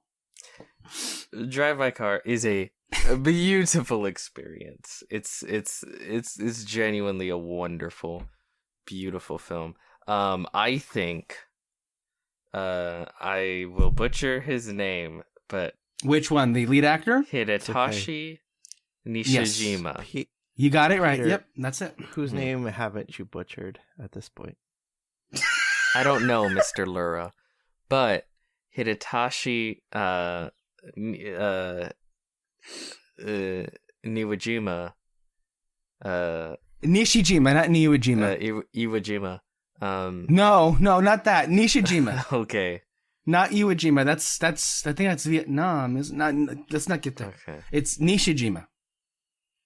Hidetoshi Nishijima, the lead actor. Yes. Hidetoshi He plays Kafuku. He's the main character. Nagasaki. Oh no, that's where it was. Okay. Anyways, that's not where it was that way. This takes place in not Nagasaki. This is Hiroshima. Hiroshima. Yes. Hiroshima, yeah. Yes. So the lead actor, not only do I think he should have been nominated for lead actor, I think he should have won. He such a great performance, incredibly passive, but you can feel every emotion underneath that passivity within him. Yeah. It's a long film, but it's a wonderful slow burn journey through the mending of just broken people. How long is it? And 3 hours. Like literally 2 hours and 59 minutes. Like the prologue, and the thing is, we were all laughing at the fact that I think No Time to Die had like a 20-minute, like, it was 20 minutes before the credits, like, they had opening credits. Drive My Car's opening credits happened 42 minutes into the movie.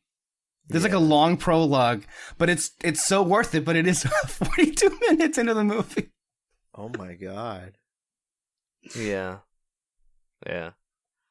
I really, really enjoyed it. It's the kind of length where I wouldn't say it's a negative at all. Mm-hmm. No. I mean, it is long, but it doesn't drag the movie at all. No, it doesn't. It doesn't.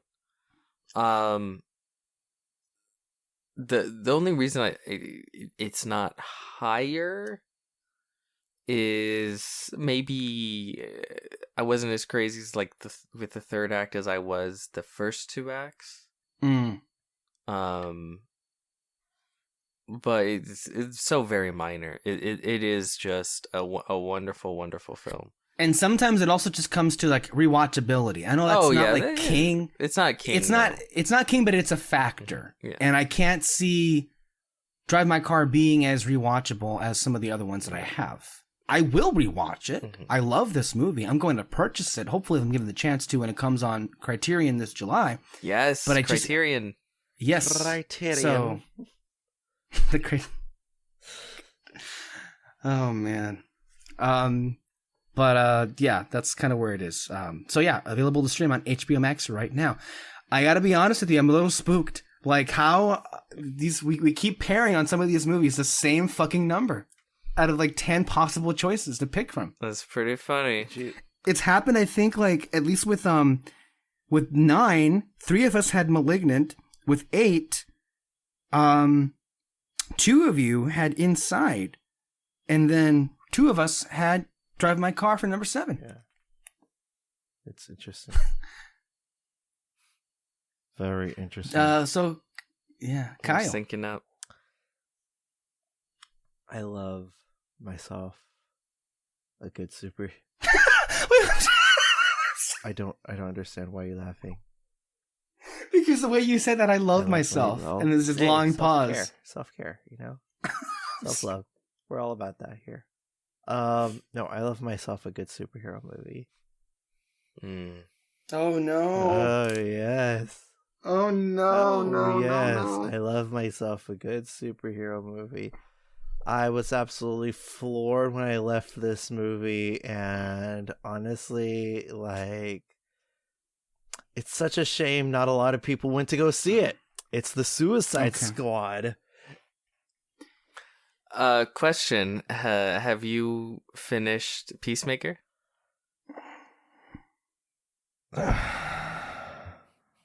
Anyway, so let's continue. I mean, that kind of makes this entire thing moot, right? You haven't seen Peacemaker, which is basically like the spin-off of this movie you're about to say. Also, ain't it a bit too low?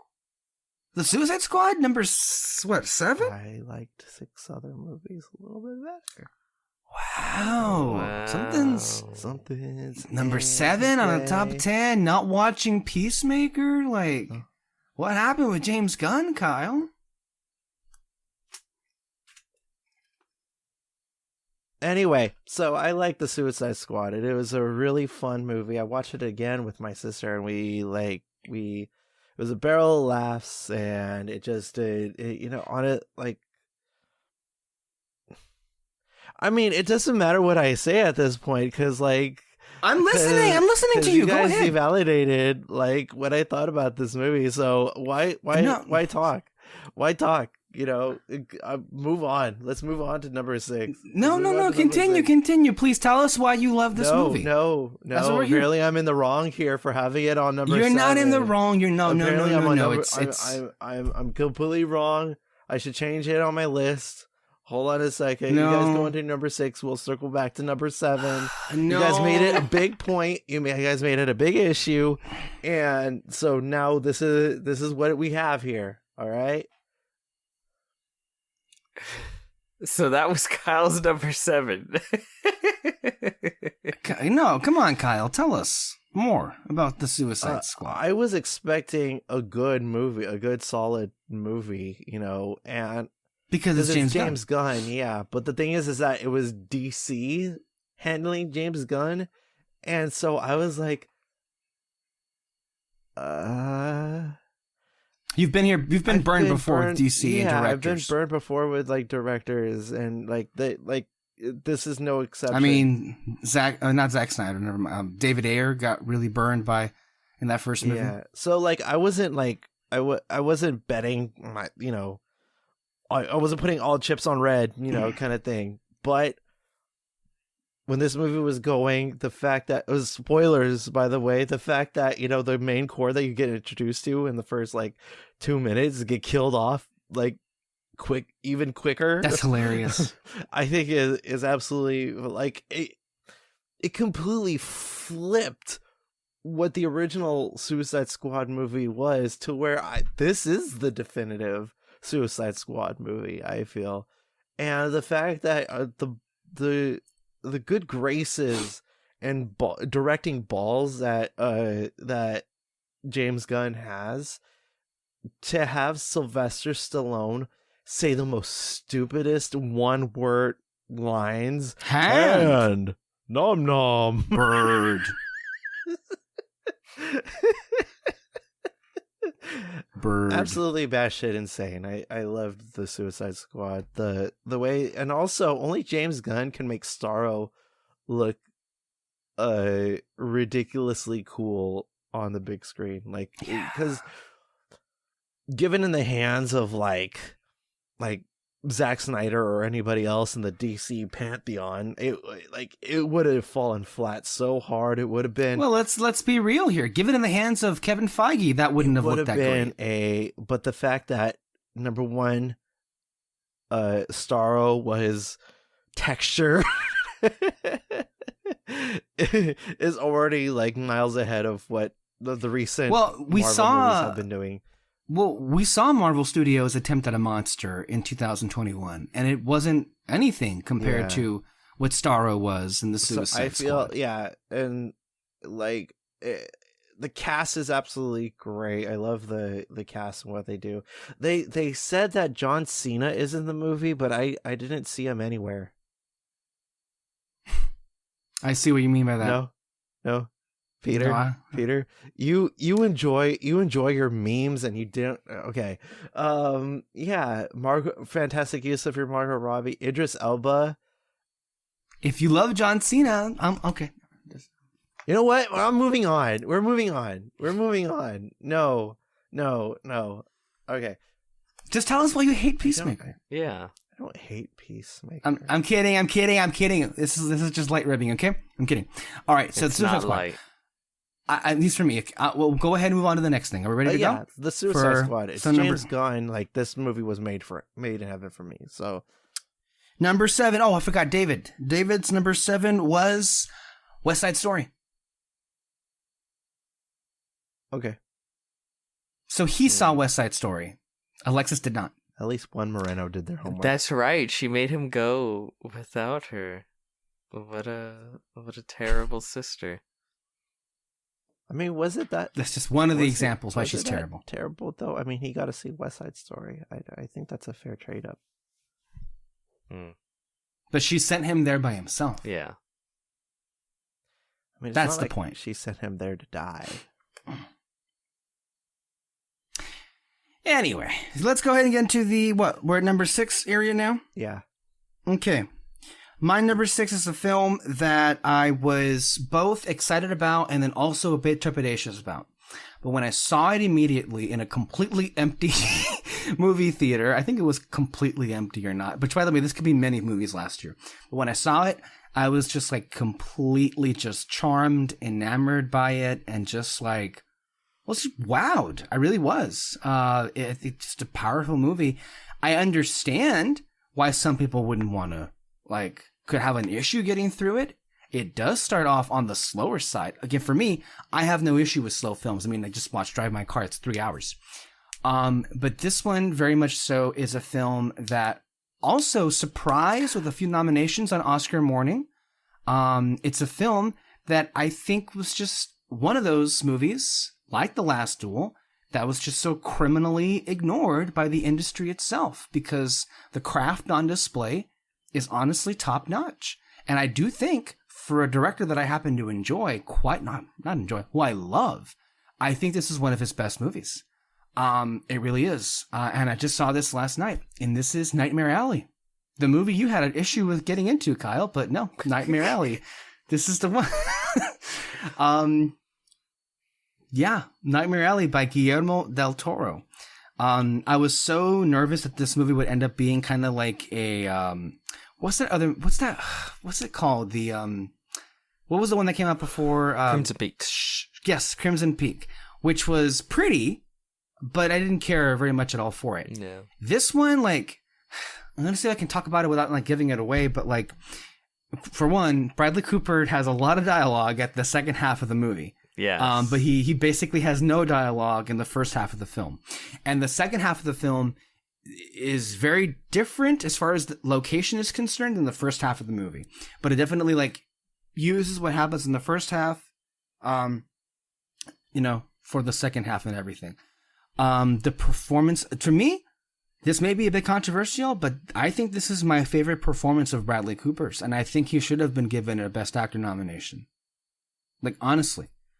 And Cate Blanchett, like, that woman is never not amazing.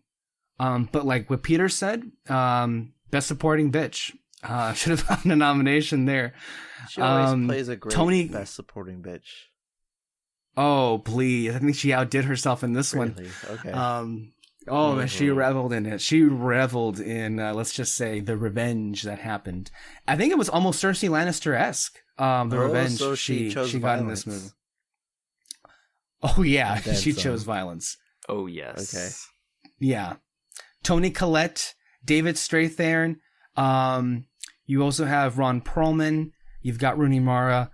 And you've got the great Willem Dafoe for one of the best ensemble casts that I think Guillermo has had. The film, look, there was so many wonderful movies, including Dune, that won the Oscar for Best Cinematography. But I do think Nightmare Alley was probably the runner-up there, at least from my perspective, because it's just one of the best-looking movies. And I can't wait to see it in the black and white version of it, to see how that that version of it differs. But the arc that, what's his name? Stan Carlisle, Bradley Cooper's character, has here is one of the darkest I've yet to see. And the ending is one of the best endings I think I've seen a film have. It just brings it all back around. And it's just like, it just captivates my attention. I loved it so much the first time. I think I saw it with Peter. I think this came out during the Christmas season when everybody was like obsessed with like No Way Home. I actually went back the next day and saw it, literally me, myself, and I in that entire theater with Nightmare Alley. Yeah, it was just me. I adore this movie. Nightmare Alley. Peter. Oh, go for my number. Number 6. What is it? 6? Yeah. Let me guess. It is also Nightmare Alley. No, it's not. My number 6 is Pig. Ooh. Yeah. That's a surprise. Mm-hmm. Yeah. Pig. That was a film when it was coming out. I was like, yeah, it looks good. I didn't think all too much of it. But I was like, yeah, I'll check it out. It was getting good reviews too at the time. Yeah. And watching it, I felt an incredible film. I think it's one of Nicolas Cage's best performances. And he has been saying in interviews, it's like his favorite film he's ever made. It's just an unbelievably moving film about grief and loss, and told through the most unlikely story. His performance is really what sells the whole thing. Yeah. And it should have been at least given an Oscar nomination. It should have got a nomination. I feel like this movie, like, it really did a good job at subverting the revenge flick. You know? Yeah. Because I'll be honest with you, like, all cards on the table. I'm hoping Robert Eggers pulls a couple of sleeves up with the Northman, because the storyline of the revenge thing, like with John Wick and also with Nobody, the Bob Odenkirk film. Film, like, it's a little played out. Honestly, I'm not sure how like excited about it I am. But Pig, and really did a good job at like subverting that, and like it's still like it could, like, this movie shows that it could be, that this concept of a revenge film can still be fresh. Because it really wasn't a revenge movie, though. That's the thing. Yeah. Like, it starts off that way, making you think it's going to be a revenge film, but it ultimately like becomes one about forgiveness, overcoming grief. I'd say overcoming grief. Yeah. Because like he doesn't like. I think what happens here is Nick Cage does tear people down, but he doesn't like violently kill them. In a lot of exchanges, he just kind of tears them down with words. Yeah. Like there was this one of the best scenes, I think the scene of the film in the restaurant completely destroys that chef by just telling him the truth. Yeah. And he was being kind. He was trying to be kind. He wasn't trying to be an ass. It just so happened to destroy him. So hard when he was like, "Why'd you fire me?" And he was like, "Because you overcooked the pasta."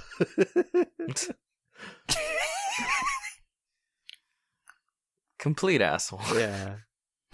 But then the way that he was like, you don't matter, nothing matters, talk about like the nihilistic like aspects that we're talking about. Yes. But like it's the other side of everything, everywhere, all over. And then he was like, the only thing that matters is you and what you think, and the fact that you're putting so much, you're betting your horse on what other people think is why you're a failure. That sequence though, when he's like preparing that meal for the guy that he thinks has his pig, it's so delicious. Like that, the food use in this movie gives Raccacoonie a run for its money. Yeah. Apparently voiced by Randy Newman. I had no idea. Like, so much shit was going on in that movie that I had no idea was.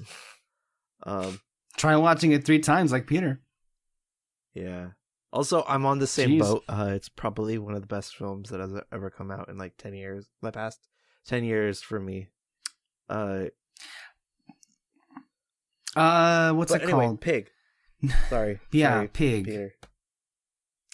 Pig. No, I think I've said most of what I feel about it and why I love it.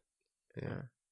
All right, so Kyle, we're left with your number 6. Like okay, I'm just gonna not pussyfoot around this. It's Coda.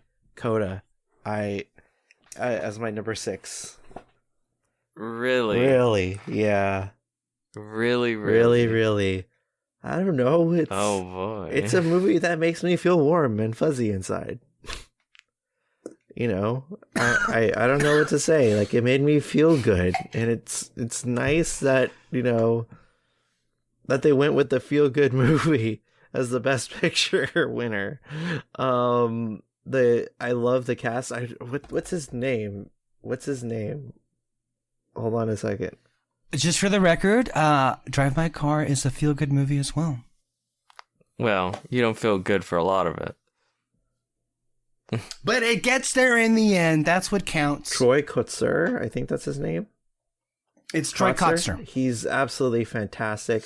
Let me tell you, like, the moment that I said I fucking love this movie was when, after her performance, and they were just sitting in the back of his truck bed, her dad's truck bed, and he gets, and I'm putting in quotations, he gets to hear his daughter sing for the first time. I was a blubbery mess after that. I was a completely blubbery mess. I'm like, he's hearing her sing for the first time. That was like the first time that like he understood what his daughter did, you know? And it, like, I was expecting like this daughter to be like a selfish piece of shit, but she's actually like, she's looking out for everybody's well-being, you know? And I find that great. Also, boy, the kid from Sing Street grew. He grew a lot. So I think that this, it felt really good. This movie felt really good to watch, and like I haven't felt that like wholesomely good in a movie for a bit, and it's so nice. It's so nice that a feel good movie and not a depressing ass shit got Academy recognition. It's a nice change of pace. You know. Also, like, the only thing that it was trying to say was like family, you know, that's it. Family. And the family, like, I could generally feel like these people were family members, you know, when it's well done. Also, Alexis, I was trying to see, like, is this girl's like first time you know, in a movie? No, it's not. She was in probably one of my favorite Doctor Who episodes, The Rings of Akaton, as the little girl that's singing to the negative star. And also she's the one in Pirates of the Caribbean on Stranger Tides who says, "Come on, Daddy, we're gonna miss the hanging." "Oh no, darling, the hanging's this afternoon. We're going to the trial." Just a little Kyle fun fact for you guys. But yeah, Coda, I love it. It's quaint and a lot of fish, a lot more fish than Roland Emmerich's Godzilla. Yeah, I really like Coda. Coda's really fun. It was really nice, and it was a feel good movie that I was like, oh, there you went, soul. There you went. Okay.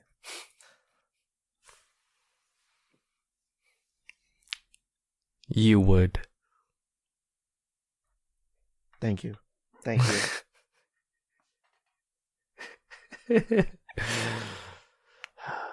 So Coda is a better film than The Suicide Squad?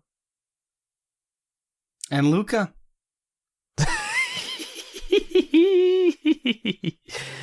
You know what? This is your list, Kyle. Yeah. No, I mean, yeah, that's perfectly fair. I mean, who cares if that was like the whitest thing I ever heard in my life, but The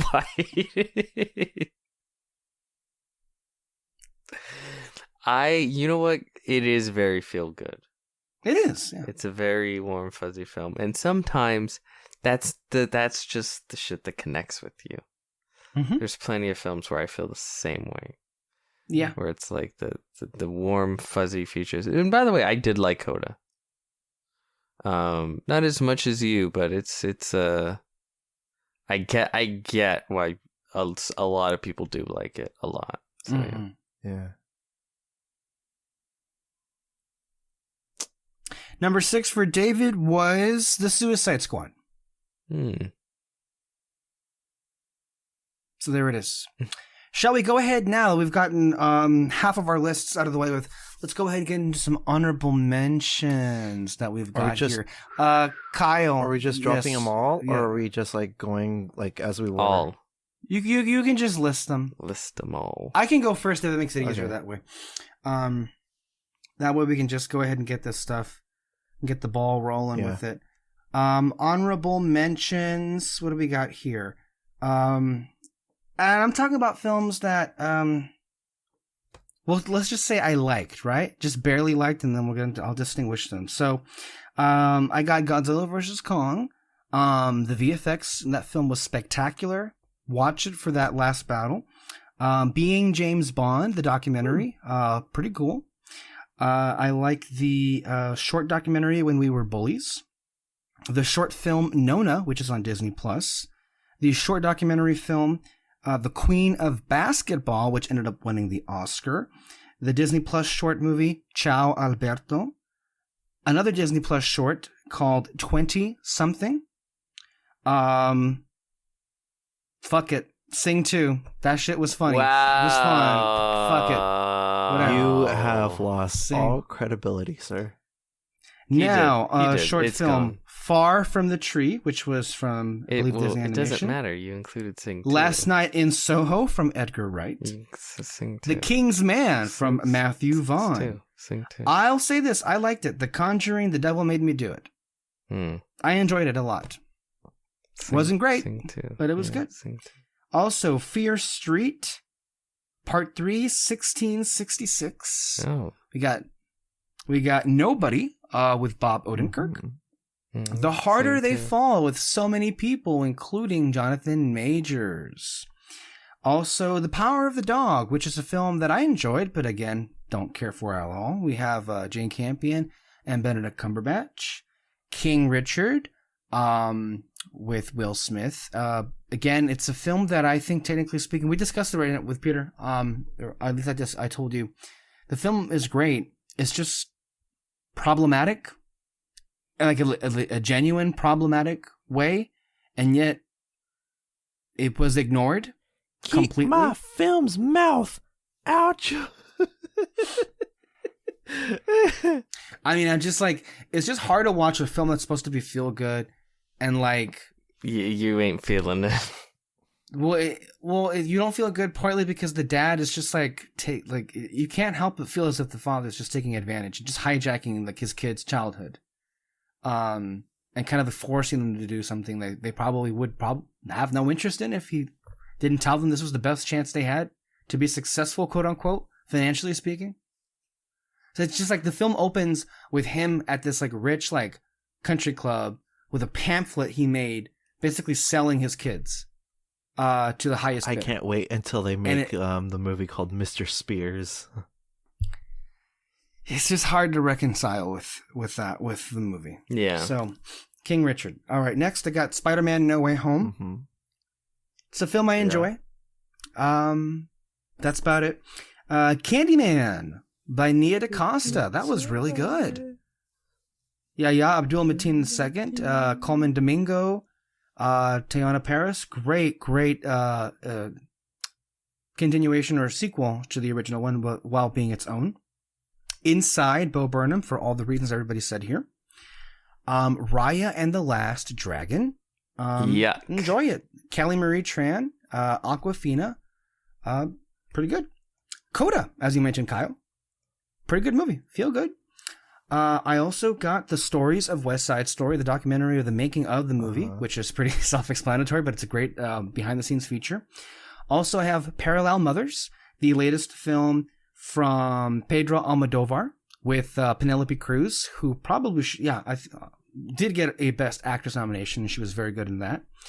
Also, Jungle Cruise from Disney. It kind of felt like an old-school movie that Disney would have made in the 2000s. Didn't quite get to obviously with like the CG was probably some of the worst I've seen all of last year with some of those creatures. But for the most part, the spirit of the film really did harken back to an era that I so deeply miss. And so I appreciate its existence for that.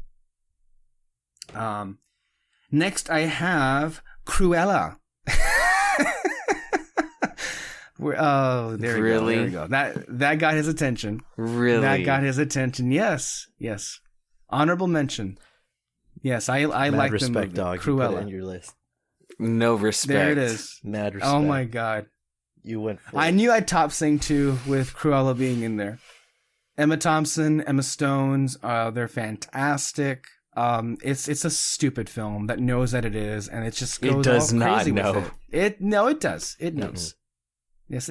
How do you not like? One of the funniest moments of anything last year was somebody dying because dogs pushed her off a cliff, And they Like, played it straight. No, they played that for laughs. No, they played could- that straight. It was hilarious. Anyway, Cruella, Academy Award-winning film, Cruella. Now we can say. So, there is that. Next, we've got Questlove's first Oscar with Summer of Soul. What a great, great documentary. It's kind of one of the... It's sad that nobody knew this existed. Like, at all. Typical that, of course, happens in our country, that something significant to the Black community is just erased. Sure. But thankful that it's back. And it's just really emotional to see so many people's reactions of that were there at that festival to see this footage be restored, and very happy to see it win. But I also enjoyed the documentary Attica, which I think is on YouTube right now, or on Amazon Prime, one of those. But that is also an incredible story that also happens to include race and violation of rights. That obviously does not end in the best of ways, but great documentary. Next, I've got Fear Street Part 1 in 1994. Yep, it's a 90s movie, and it reminds you of a horror film from the 90s. Pretty great first installment to this Fear Street trilogy. Yeah, I didn't include it as one movie because I thought that would be cheating. But some people were not inclined to agree with that notion when it came to other people's movies and lists. Next, I have Free Guy by Sean Levy and Ryan Reynolds. This is a blast. I know a lot of people hate this movie for... No. This is a blast. People don't like this movie, it seems like. They are kind of annoyed by the popularity of the film. To an extent. Sure, I get that as well. But Free Guy was a good time at the theater. Really fun.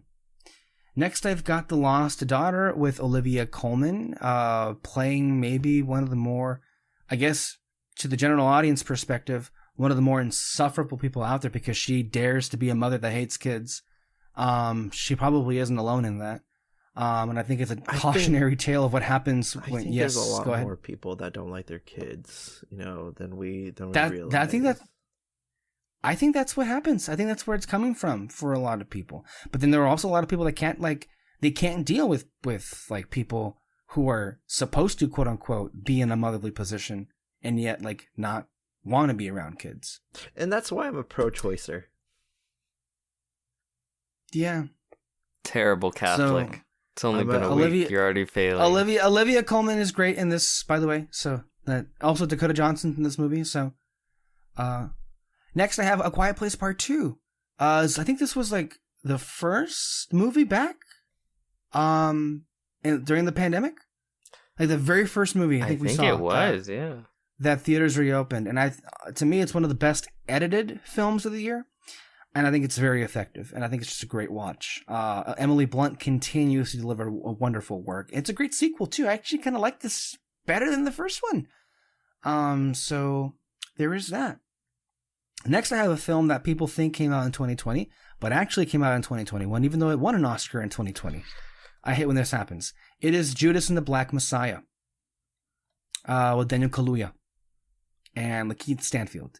And it is a film directed by Shaka King, and it very much looks like your typical Oscar junk, which is like, made for a motion picture with all of the dramatic moments. No, I think it's actually one of the more real ones. Like, this is like my kind of biopic where it's like, it's not over glamorizing anything, and it actually feels like a very authentic retelling of who Fred Hampton was and what he stood for. And very much like another example of the left being crushed by the right-wing forces that happen to control the power base of this country. Just because. Which I find to be very topical because that's happened like all the time. So, and great performances all throughout. It's a great movie. Next, I got Flee, the animated international documentary of literally people in flee of their lives.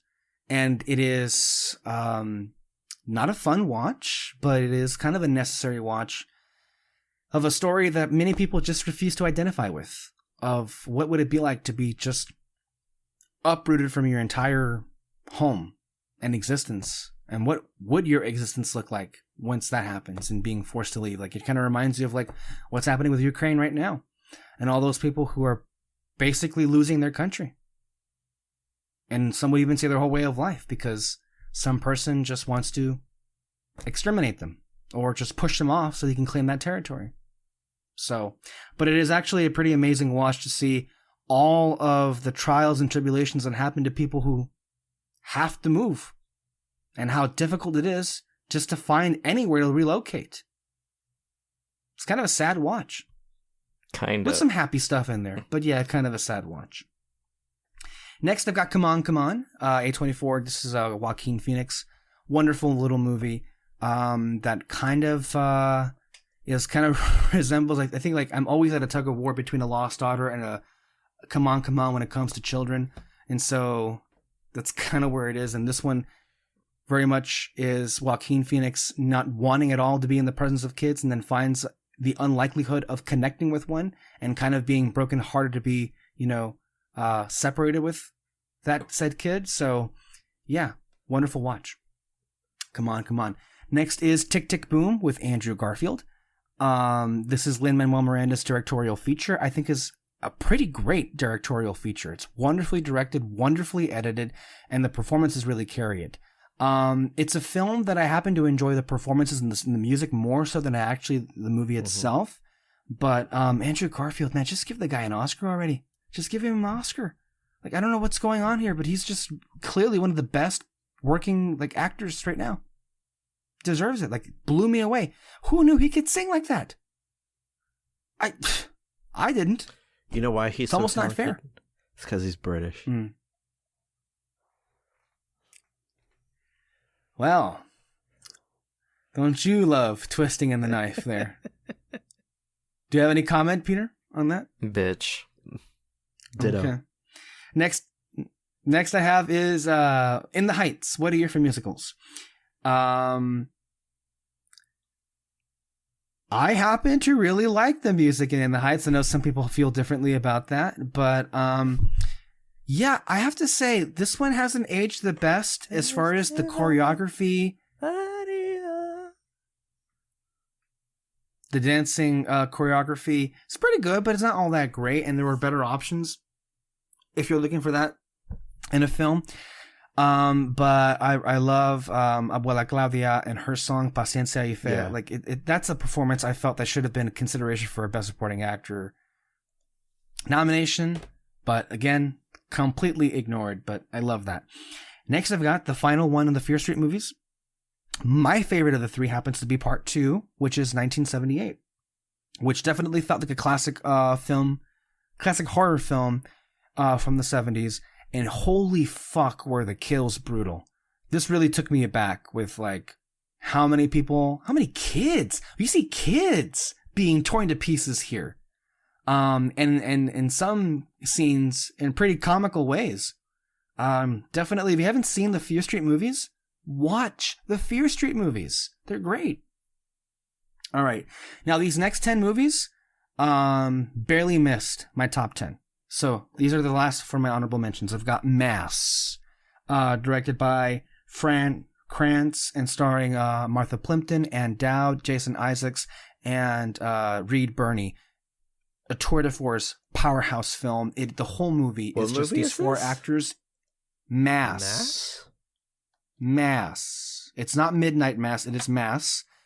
And it is four people in a room located inside of a church.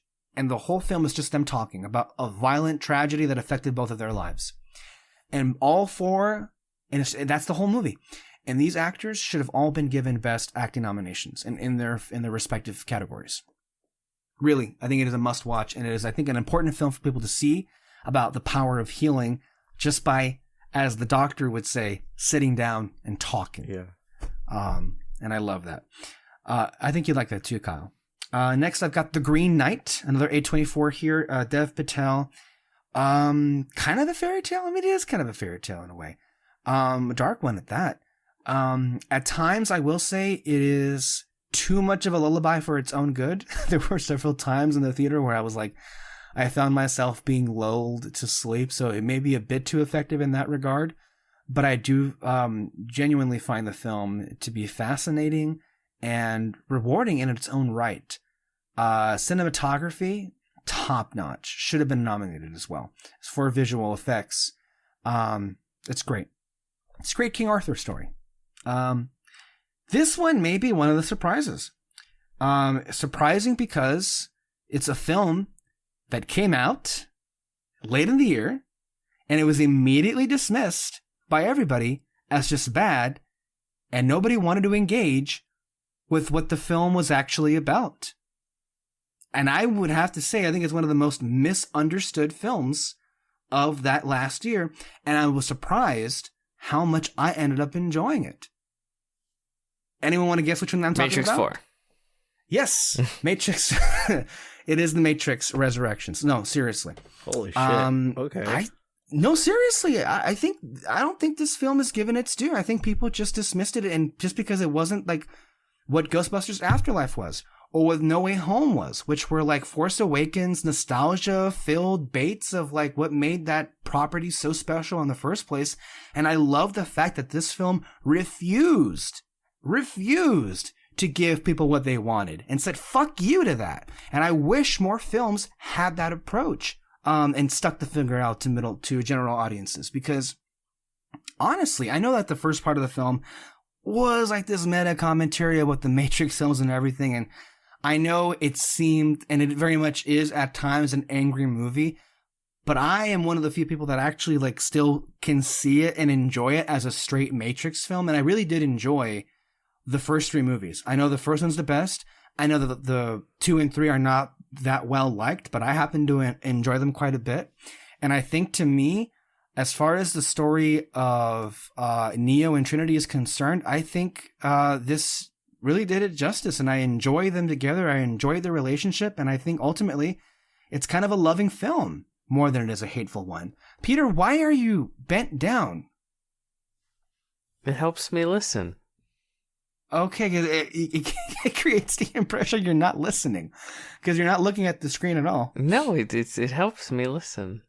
Okay, all right. I can't even see your face right now because your hair is covering it up, like that thing from Addams Family. Cousin It, yeah.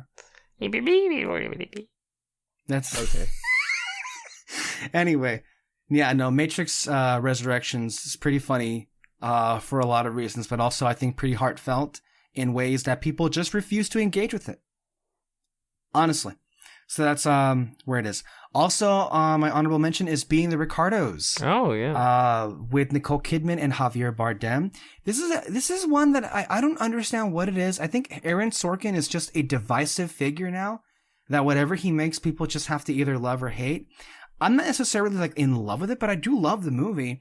And I think it's like a lot more interesting than what a generic like biopic retelling of their lives would be. There is an attempt from Sorkin's part to make this like really interesting. I think it's also well crafted, especially with how it ends as well. I think it's Sorkin's best directed movie by a mile. It really is. And I enjoy the performances, surprisingly. Like, a lot of people don't like the movie at all. And I thought it was pretty good. So much so that I went back and watched the entirety of I Love Lucy. Oh, wow. On Hulu. So, yeah. There it is. Next, I have a film that you guys had in your top 10, but it barely missed out on. Several of these actually were in some top 10s, but did not make it into mine. The Last Duel. I don't know what more I can say about it, but it's a great movie. It's a classic movie. It's an underrated film. Cannot believe like Ridley Scott is like what, mid-80s and still cracking out amazing movies like these. Great fucking movie. Next I've got Spencer. Wow, Kristen Stewart. What a revelation. Well, maybe I should say for me. A lot of people, to be fair, knew that Kristen Stewart was a powerhouse for like years and years and years now. But for me, this is like my first time like really discovering like how great of an actress she is. And I would say she was robbed of that Oscar. Yeah.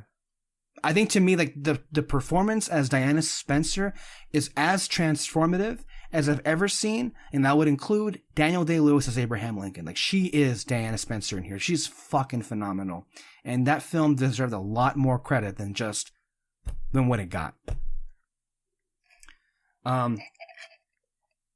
Next, Licorice Pizza. Loved it. It's entertaining, hilarious, heartfelt, light as well. Not taking itself too seriously. Wonderful performances by Alana Haim, and then Cooper Hoffman, who is of course the son of Philip Seymour Hoffman here. You can tell the genetic trait or the acting ability really came down because he is so charismatic in this movie. I love the music choices, and yeah, it's a slice of life film about these two kids in love, and I really loved it. Next, I've got Pig with Nicolas Cage. You guys said it all. Amazing performance. Should have gotten more praise.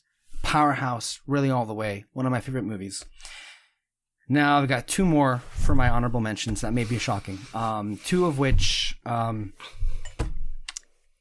don't know what it is about it, but I mean I love them, but they barely missed it out. And one of them happens to be from Walt Disney Animation, Encanto. The music is great. The film is great. But it just barely missed it. Like, I've seen the film several times, I would say, and it just doesn't hit as much as other films. One of which also includes a film that missed. The last one on my honorable mentions, which happens to be from Netflix and Sony Animation, The Mitchells versus the Machines. Okay. Which I would say, I would say Mitchells has always been the superior movie to Encanto, especially with how it handles the whole trauma thing.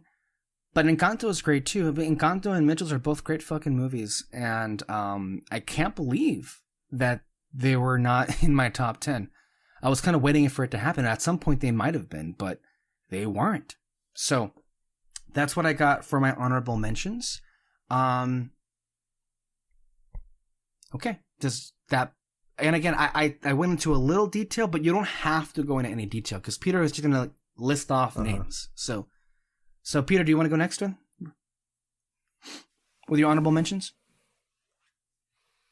Here we go.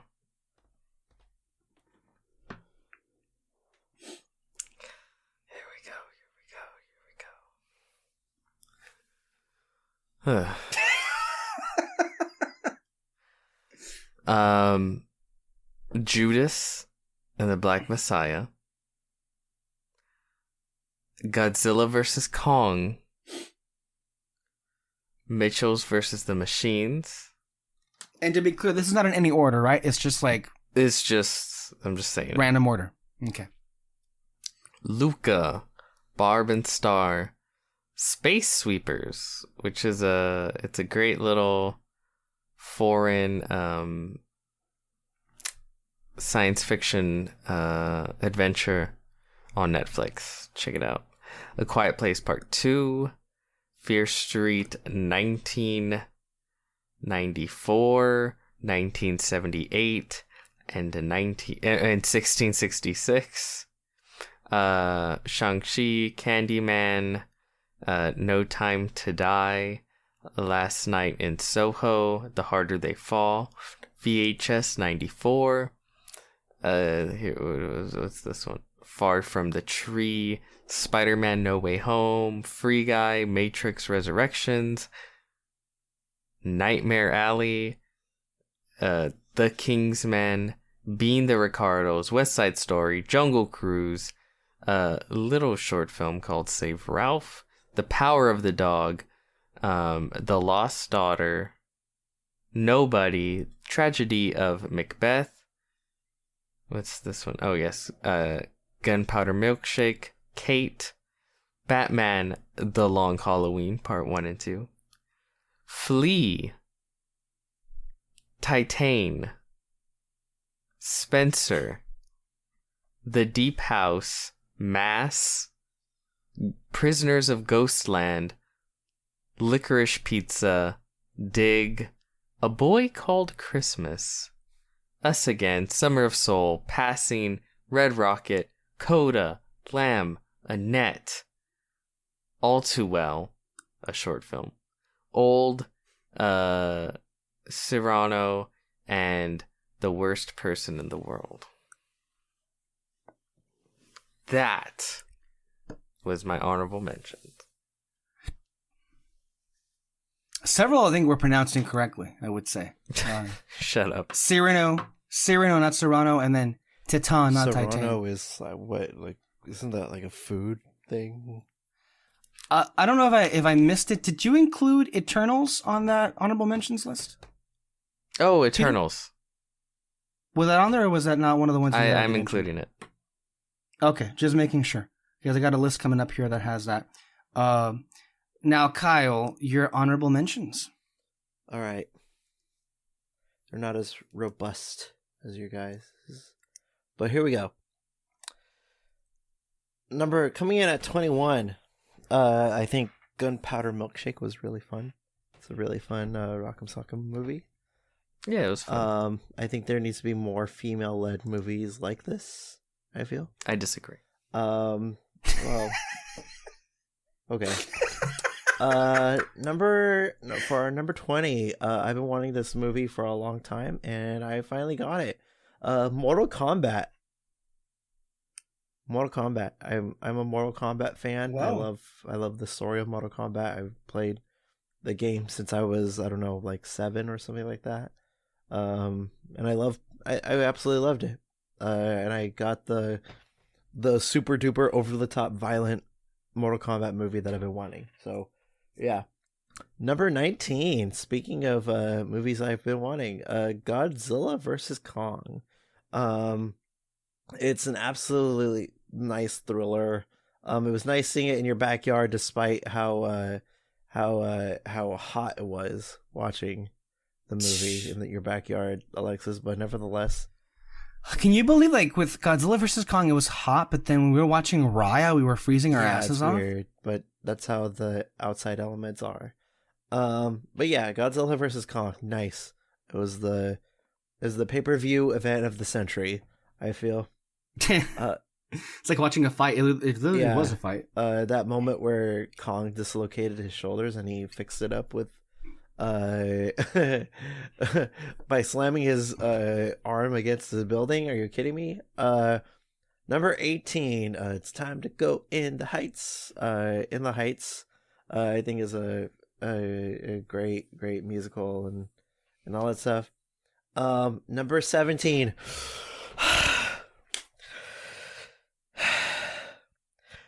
Oh God! What's Despite my feelings towards the ending of the movie, does that dismiss the rest of the movie, which is actually quality? Oh my God! Oh my God! Encanto is number 17. What? Yes, you heard that it bullshit. Here. What? You hated the movie. I feel like I have let things. I feel like I have let things in that I was bottling in for a little bit. Encanto is number 17. I still fucking hate that ending. But does that dismiss the rest of the movie that I find actually enjoyable now? Did the kids get to you, Kyle? They did open up the floodgates, but that didn't apply pressure to the flow. So yeah, Encanto is my number 17. Number 16, Come On, I feel is really nice. It just like it treats kids with intelligence, which is nice, and there's like a refreshing element to that. I mean, kids, yeah, they are annoying, but they're also, intellectual beings as well. Yeah. Number 15, The Mitchells Against the Machines versus the Machines. The Machines. Enjoyable movie. Really funny. I love the fact that the villain is played by Olivia Colman. I think she did a terrific voice acting job in that one.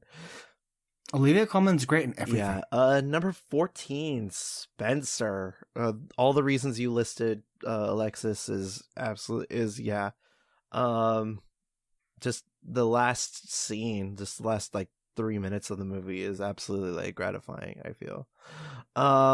Number 13, Pig is I feel like Pig is a great it's absolutely fantastic. Nick Cage, being Nick Cage, a very subdued Nick Cage, I feel, and like it's refreshing to get those kind of performances out of Nick Cage. Number 12, Being the Ricardos is, I think, a great movie. It made me feel like I jumped into a time capsule. Great film. I liked it a lot. And finally, for number 11, this movie I did not know existed until about a week ago. It's Passing. Oh, really? Passing. Okay. I really thoroughly enjoyed it. The choice to, and also Rebecca Hall, like all the good graces that all these fucking nerds are giving Bryce Dallas Howard. Let's just focus all this energy and apply it to Rebecca Hall, because what a hell of a directorial debut. She did fantastic with this movie. She, like, the way that I want to talk a little bit about this, because it was a toss up between Passing and Inside as my number 10. Mm-hmm.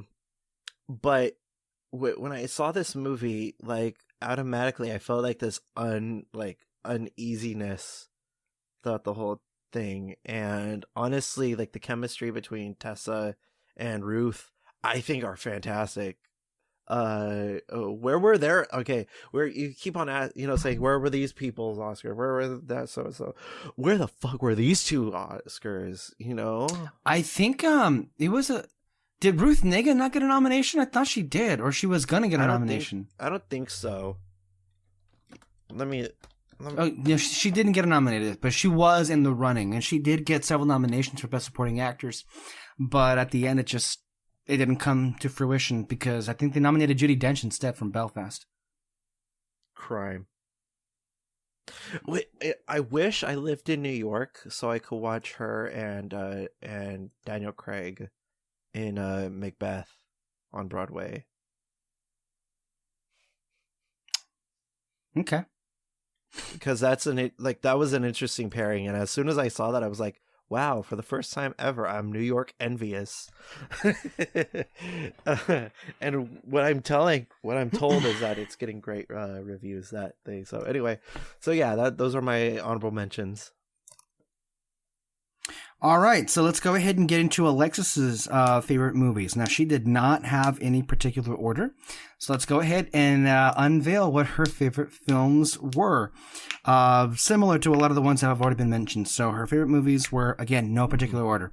Being the Ricardos, right. In the Heights, The Last Duel, Nightmare Alley, Spencer, The Mitchells versus the Machines, The Suicide Squad, Luca, Dune, and her two favorite films, and she wrote to me to stress that these are her two favorite films, were Encanto and Eternals. Oh no.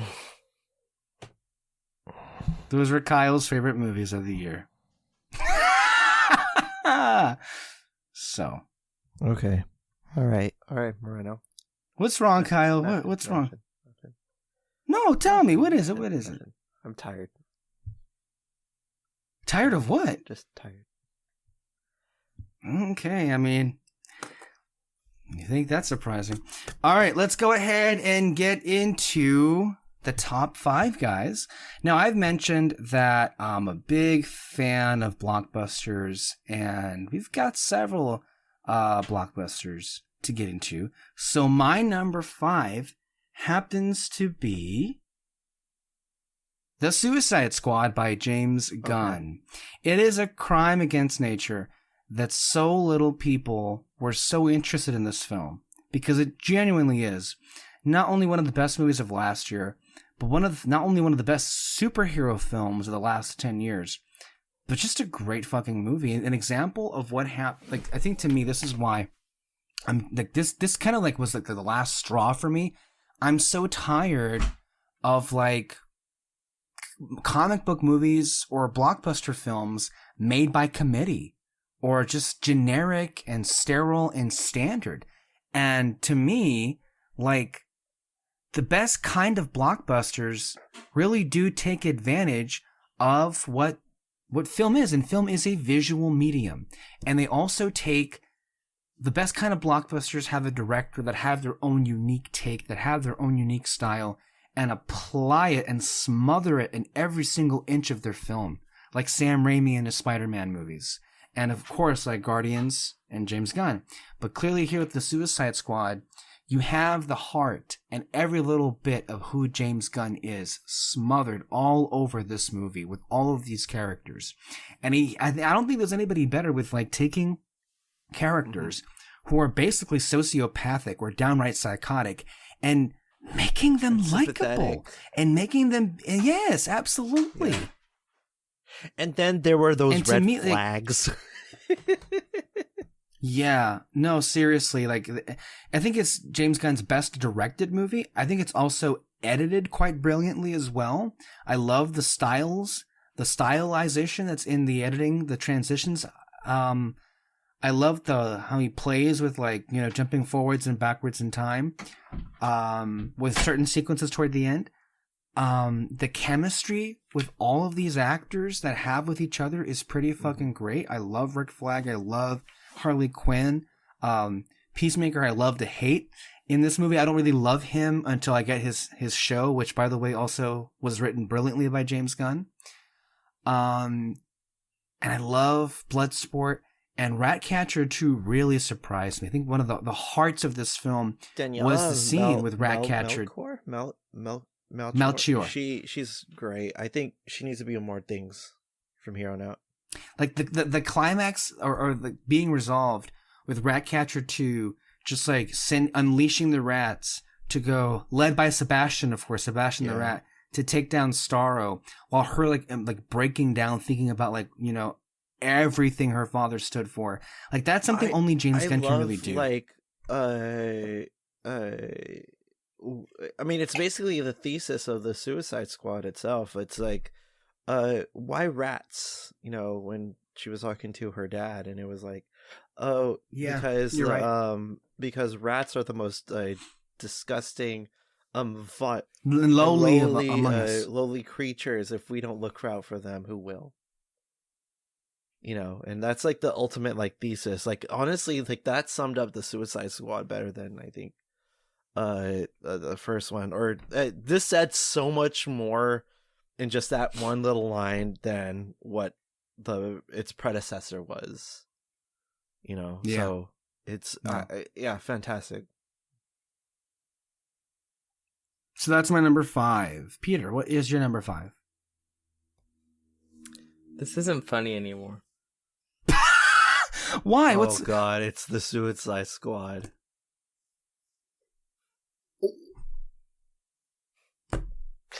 Yes. Oh my God. You guys need to stop hanging out with each other. I think that's what it boils down to. I think I need to create a divide so horribly, you know, profound that, you know, that you guys will detest each other and detest each other's tastes. But we already do. No, apparently you don't, because look at the list. Wow. This is crazy.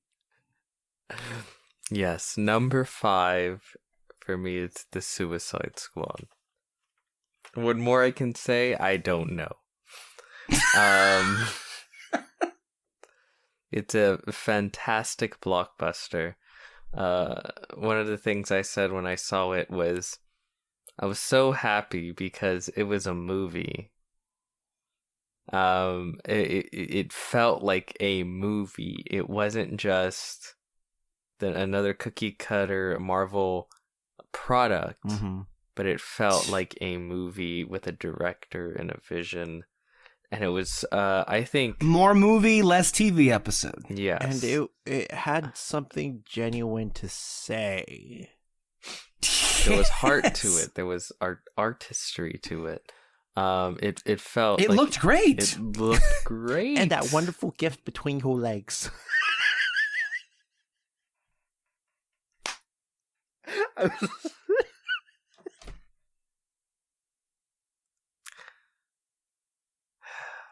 So Kyle, what Did we also mention? Did we also mention this movie was funny? It's hilarious. Very funny. The action was fantastic. It's just why I go to the movie theater. Yeah. It's a great blockbuster. So much fun, so over the top. The action, the violence, the humor, the heart. And then so full of meaning as well. Yes. And emotion and heart. So it's like, it's the best of all worlds when it comes to a film like this. To me, it's a reminder of like why these are my favorite movies to see. And it's also a reminder of like what Marvel Studios refuses to do. And that kind of sucks. Yeah. Yeah. So yeah, it's my number 5. I really obviously love it. I wonder if I can't. I think this is the last time it's going to happen, at least with me and you. Okay, Kyle, what's your number 5? I feel pretty. Oh, so pretty. Oh. Like I said for my number 9 pick for The Last Duel, they don't make them like they used to anymore.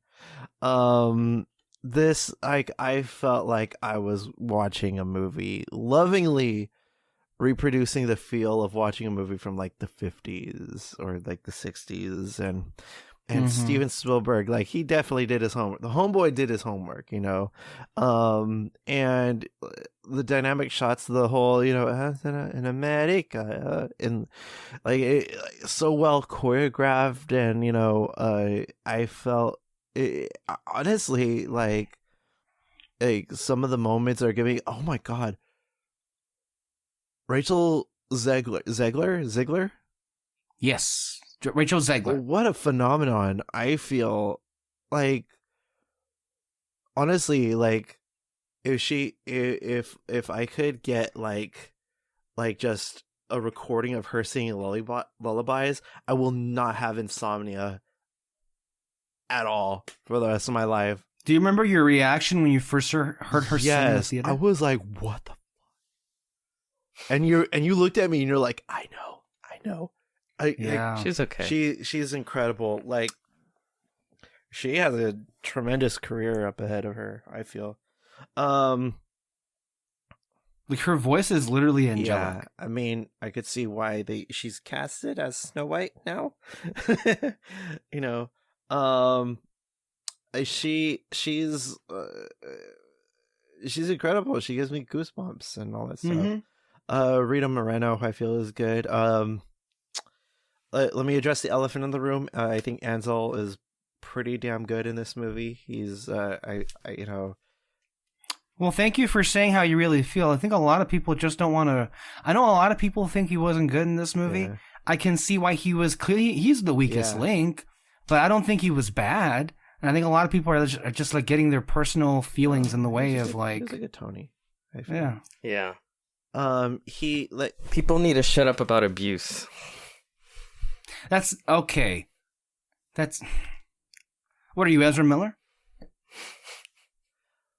No, I'm Alexis Soto, who covers up abuse of my favorite actors. Oh God. But yeah, I feel like I feel like this movie was tremendously made. Well done. It like if this is honestly. Like, if this is Spielberg's last movie, what a fucking high note to go off of. He's got one coming out this year. Oh, that's right. But that could be his last one, so who knows? Who knows? But yeah, it's I can't say anything else. I mean, I could go on forever about West Side Story, just the music. What a time to be a Stephen Sondheim fan too.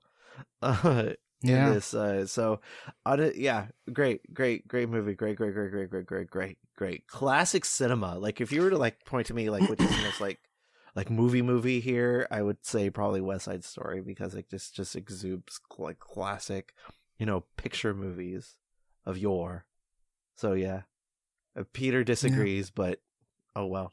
Oh, Peter, I'm just shaking my hair. Oh, I thought you were disagreeing, but okay. So, David, let's see here. David, for his number 5 movie is Dune. Wow, David. That low? Well, speaking of, Dune happens to be my number 4. Wonderful segue into this.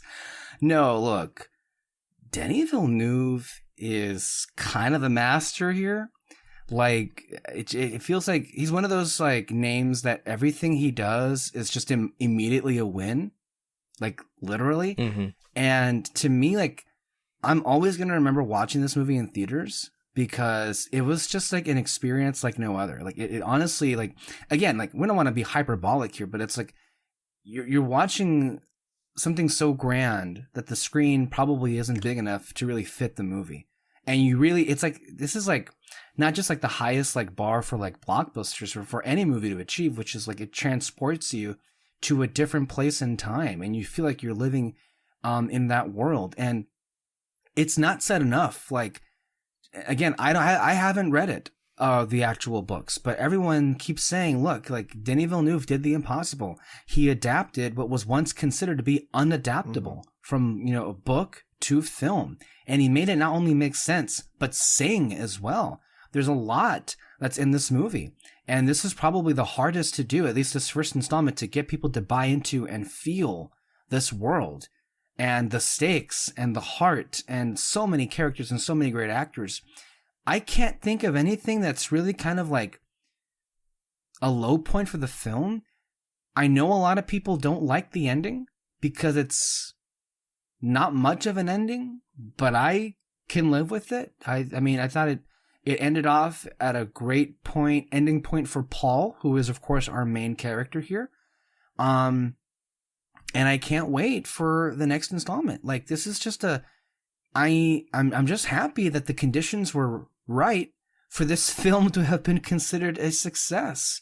Because, I mean, again, like, we're all old enough to remember how much of a disaster at the box office Blade Runner was, 2049. And that was a great movie as well.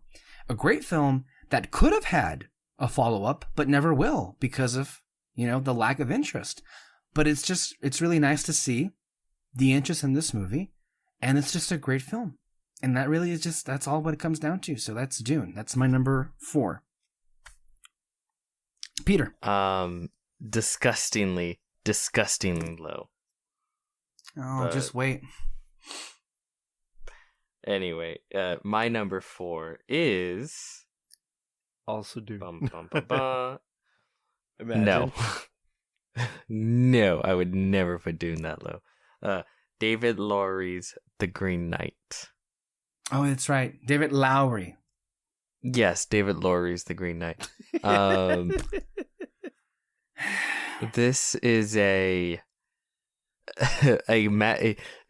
would describe it as a magical lullaby. A fairy tale. It's an effective one, I'll tell you that. It's a fairy tale for the ages. But it's beyond beautiful, and it has a great performance. It's a gorgeous film. And it's a story that I think works. It's timeless. It really is just a timeless lullaby of a fairy tale. And I love so much of everything in it. Dev Patel. Fantastic. Leading man he is.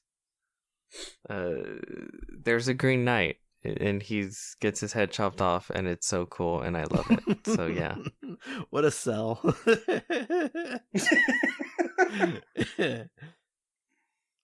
That's my number 4. And I don't think either of you have it anywhere. No, I already said it was my honorable mention. Yeah, I know. I heard.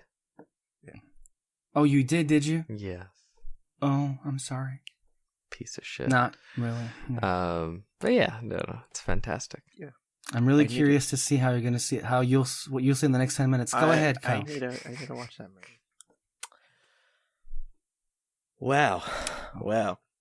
We go from one adaptation of a Shakespeare story onto another, And I feel like this is the definition of this Shakespeare tale. And not only that, but it is also my favorite Shakespeare tale. And that is the tragedy of Macbeth. Really? Wow. Okay. God, this is what you do with the medium of film. It is. God damn. First of all, to preface this, Macbeth is my favorite Shakespeare story, so I was overly hyped when I found out that this fucking thing existed 2 months ago. So I was like, are you kidding me? And then Frances McDormand is playing Lady Macbeth? Count me in. I watched this fucking thing and I love the aspect ratio. I love the fact that it's in black and white. I love how the production design is like bare bones theater, like you're watching it in a theater. I love that Denzel as Lord Macbeth. What the hell, man? You are the Macbeth now.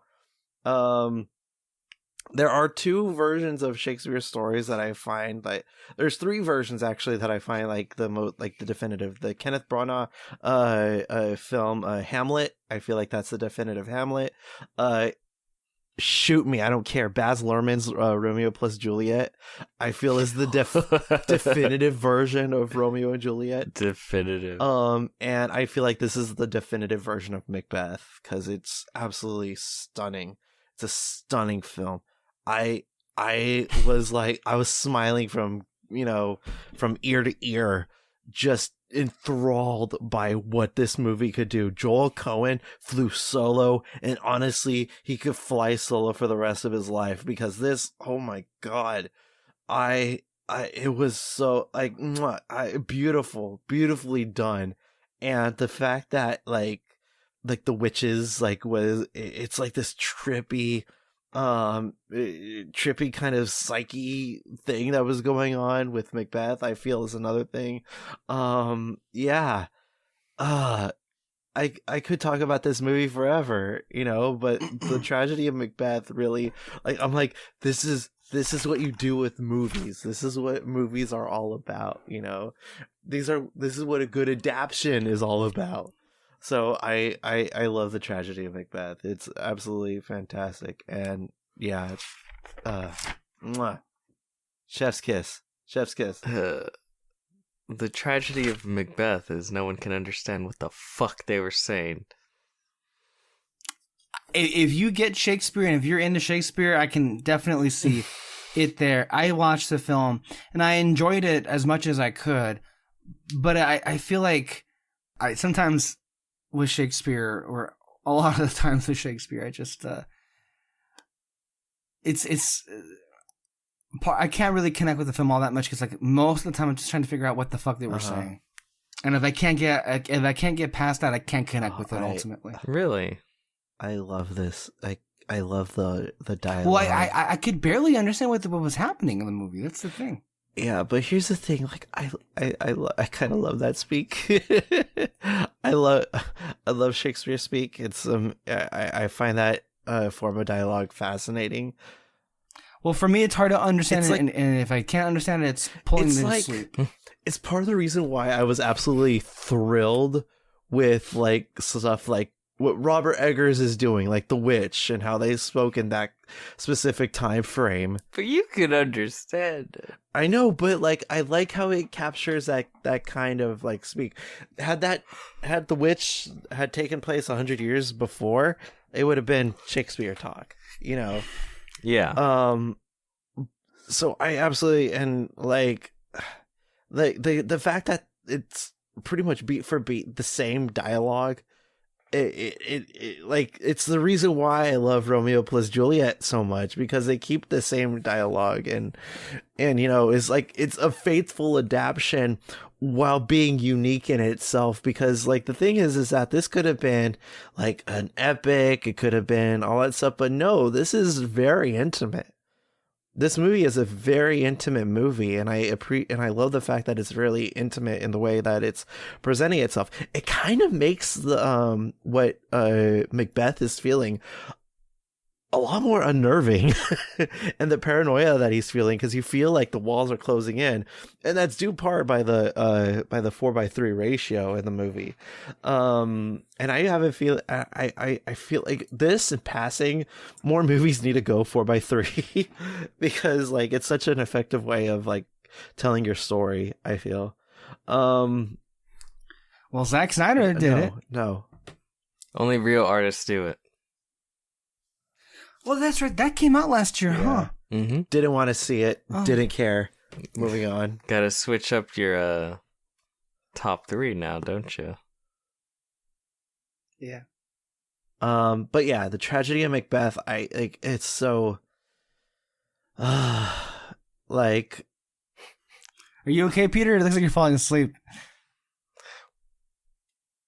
No. Okay. Okay. It's great. It's great. Anyway, let's go on to number 3. Well, before that, David's number 4. In the Heights. In the Heights. Boo. Peter's favorite movie. Not. Not. No, not really at all. Okay, so what number are we at? Numero 3. Okay. Number 3. Look, sometimes films connect, guys, and sometimes they don't. And with Macbeth, that's a film I very much desperately wanted to connect with, but I just couldn't get past. I'm sorry, I couldn't get past the Shakespearean stuff. But other times, what would, like with Matrix, that's a movie that very much like appealed to me and where I'm at right now as far as what I want out of movies, whereas most people just really weren't in the mood for it. And with my number 3, well, let's just say, Kyle, I'm sorry. It's not one of your favorites, but that I think is more par for the course. So I know one person out there listening is going to be very much happy to hear this included. Oh, my God. Alexis my Moreno? God. Yeah. Number 3. Alexis Moreno, I hope you are happy. Kyle, by the way, just walked off the recording. That's a good response. That's okay. Number 3? Yeah. He hasn't walked back in. Number 3? I told you it would be chaotic. Above Drive My Car. And I told you the disclaimer several times at the top of the podcast. Just because some films happen to be higher on the list does not mean they are better movies inherently. They just mean that they made a profound connection to me more so than the other ones. So... fine. Describe your profound connection. Okay, so listen, this is, I think, honestly, this is kind of a reminder of me really loving movies that aren't perfect by any means, and always having a connection with films that most people just don't like or just don't get. And for me, in an era where so many films of this kind are just so happy with like being on autopilot and not really caring or trying all that often, I appreciate a film that just barely does something different. And with this film, I think ultimately at the end of the day, would I have been happier? Well, let me rephrase that. Would it have been a better movie if it wasn't in the hands of Marvel Studios? Yes. Undoubtedly. No question. Would I have cared about it as much? Yes. I don't know. I don't know about that because I feel pretty connected with the film as it is right now. And it is hilarious because it's a film that I happened to like force Kyle to see he did not care about the film at all.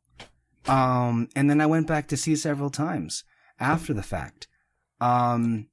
It's a film about whether or not it is worth to save humanity, and people who are a family trying to decide what is best for everybody else. Like, I just enjoy seeing stories like that in this kind of capacity. I genuinely think it's one of the most beautiful looking movies of the last year. Thank you, Chloe Zhao, for making a movie of this scale out fucking side. And I'll be honest with it. You know, this is not one of those films, because I want to make a distinction. It's not one of those films that I went into wanting to love, because when I saw it, I hated it completely. But I will say, I think all the credit goes to, and I'll have to say all, because someone's acting kind of bitchy right now. So it's all not the credit. all. Well, You know what? No, I don't want to take credit for this disaster. Go ahead, say all. disaster? How is this a disaster? It's a disaster. Really? You think so? I didn't think you'd find it to be. I think you're being a bit harsh there. No. Thank you, Alexis, for making me reconsider this film. Thanks. I owe it all to you. We owe it all to you for this wonderful occasion. The music is great. The characters are wonderful. And I have to be honest here. Every time I see the film, the better it gets. No matter how much, apparently, it gets me laughed at. But evidently, this was the most horrendous thing anybody has done here. I mean, excuse me. I didn't think Your excuse. that... Oh, am I? Yes. Okay, wonderful. So, yeah, I know no one else would want to re-examine this film worth anybody's time, but I did, and I happen to think it's actually pretty great. Like, no holds barred, just honestly pretty great. And I think it's genuinely misunderstood, including, it seems like, among the people in this panel, if it's eliciting laughter, or even names as a disaster here. But no, genuinely, I don't think it's a film anybody bothered to engage with. So there is that. Number 3. Yep, number 3. Jeez Louise.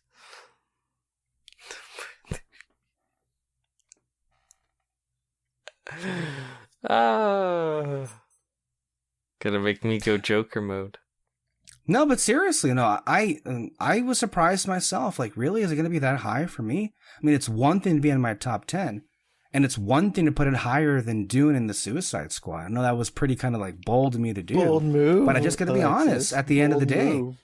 like, I connected to the film and everything it's about and everything it was doing just that bit more than the other two movies. And at the end of the day, sometimes films connect and sometimes they don't. And that is a direct quote from Peter Martinez.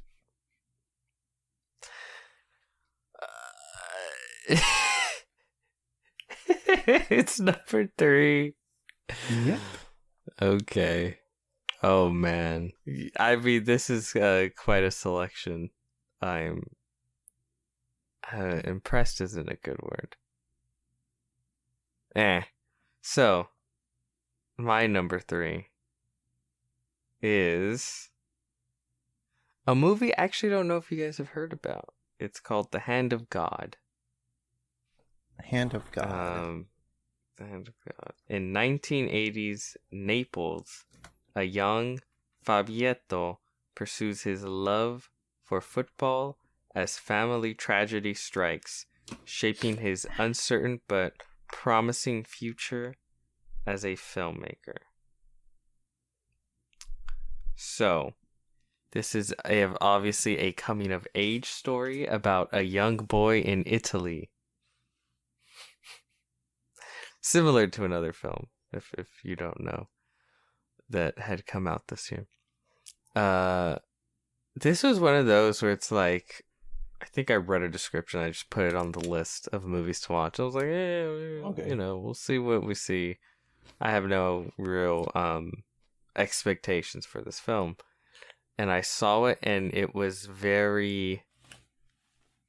it connected very quickly with me.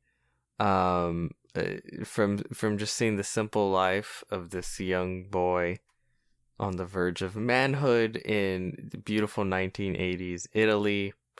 You get to understand the family and their dynamics and the things that make them tick, and then you get to see it all fall apart and fall away. There's a really a dreamlike quality to the way things are shot and the way information is doled out, even though it is played pretty straightforward as far as the plot.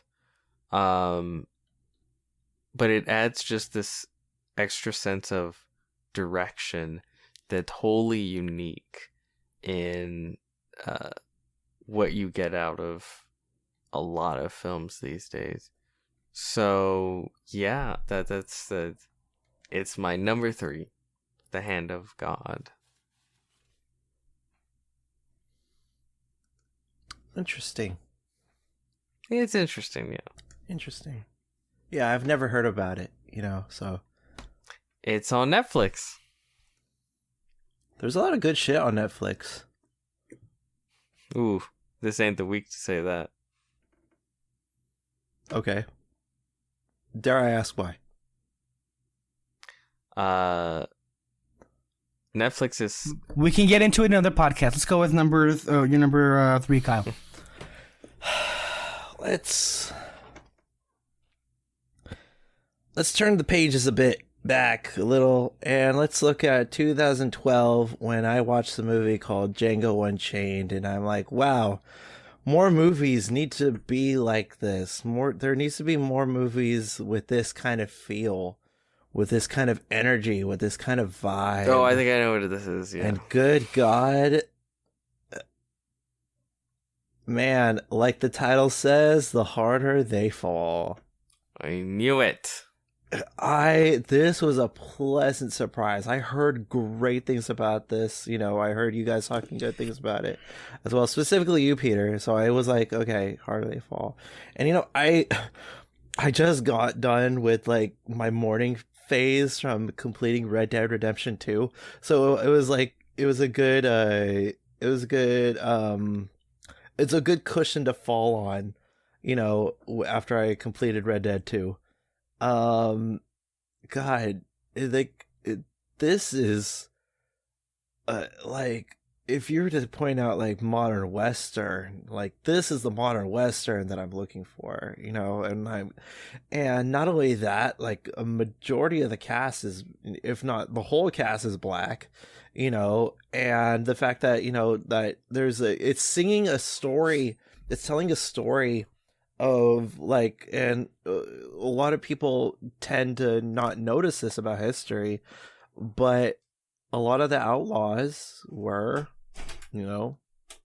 of color, Yeah, and that's true. and I think that's pretty cool. And the fact that it's like full on displaying this, I think is great.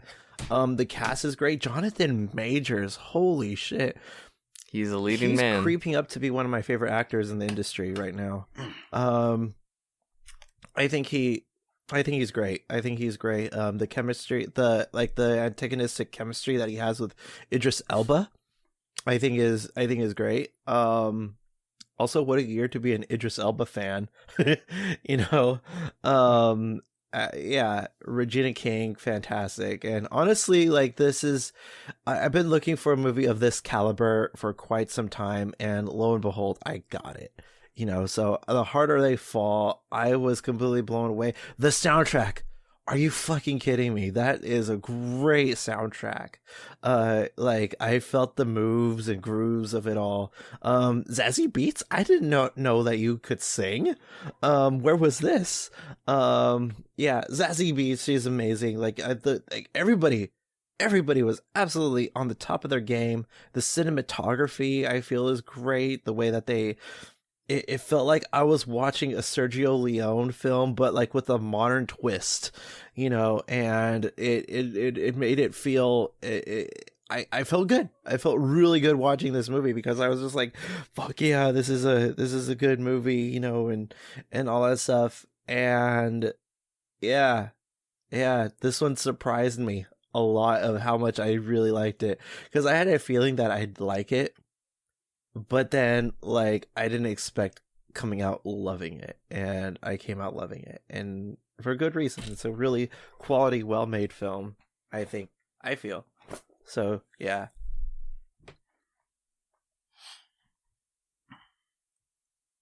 I like the pick. It's a really fun, crazy time. The harder they fall. I see why you would connect with it so much. Yeah.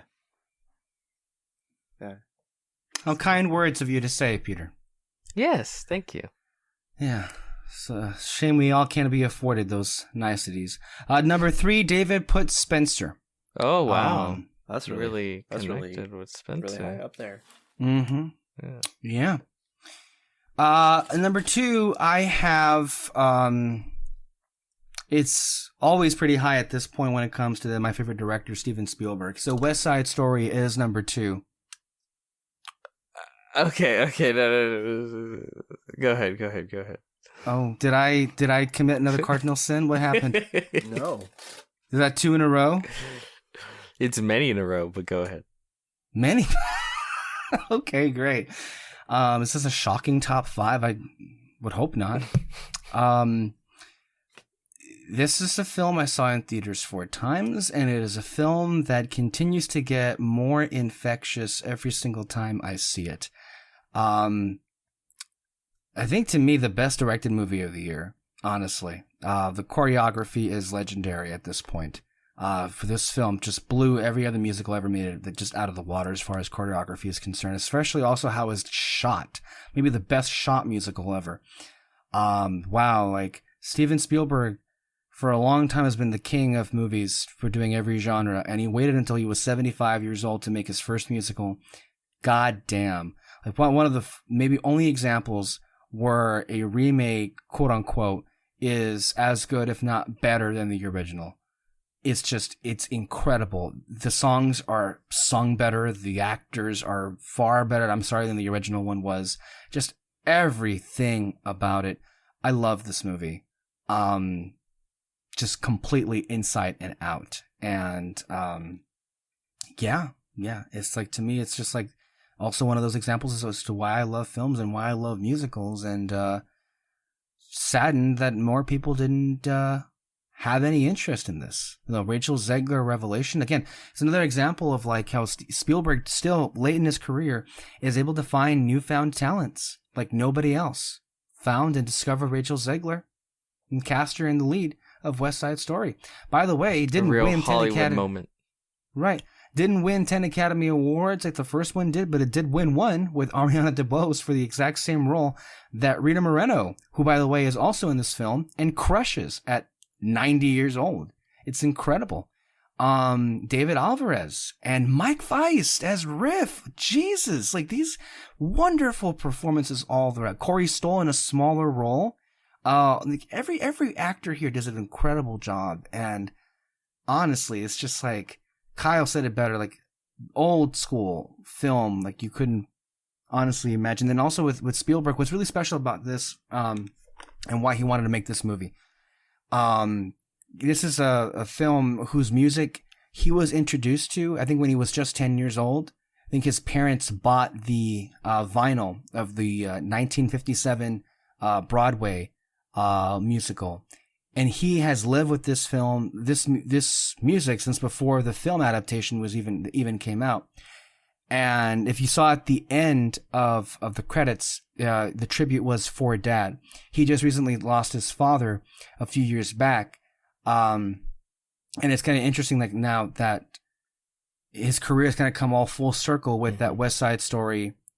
He made a promise to himself as a 10-year-old to make this movie one day. His wife, Kate, kept reminding him to not forget about this movie. And think about how daunting it is. Who the hell thinks it's a good idea to remake West Side Story? It's like remaking Ben-Hur or Casablanca or Lawrence of Arabia. One of those. They did.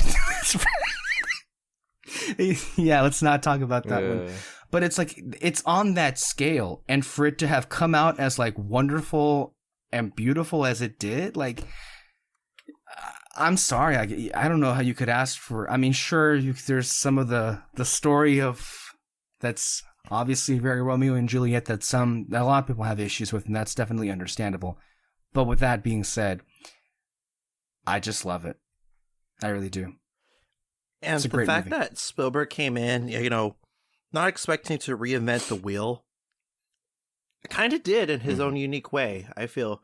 Because, like, the thing is that you could have easily remade, like, the original choreography and the whole, enchilada, but he took a step further, and, like, because he made it his own by paying a lovely tribute to it, and Disney, could take a few notes from Mr. Spielberg. This is how you do a remake, faithfully and lovingly make a remake while also, like, creating your own unique voice to a project, that could have been easily done with, like, The Lion King. That could have easily been made with, with all the other remakes that Disney has done. But, like, this is how you remake, and, like, honestly, because of that, he reinvented the wheel. I think Spielberg reinvented the wheel because of that. Yeah. And a great director still at 75 years, contrary to some comments or commentary, shall we say, that has been shed on this podcast in recent years. Who would say such a thing? I wonder who. Sounds like an incredibly smart and eternally accurate individual, but I wouldn't know. Emphasis on the word eternally. Yes. Huge emphasis. Okay. That is my number 2. 4 times, guys. 4 times in theaters. Is it me? Yes. Yes, it's you. Okay. So, here we go.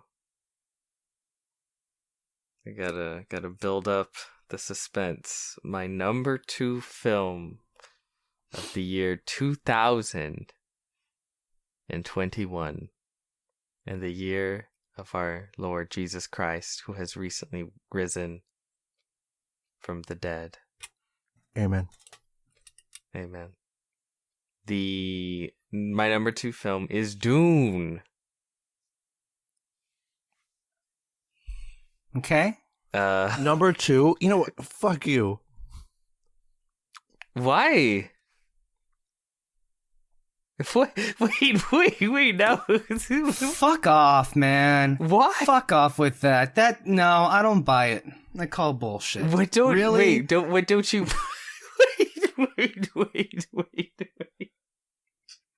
This is like when I put Logan as my number 1 favorite film of 2017.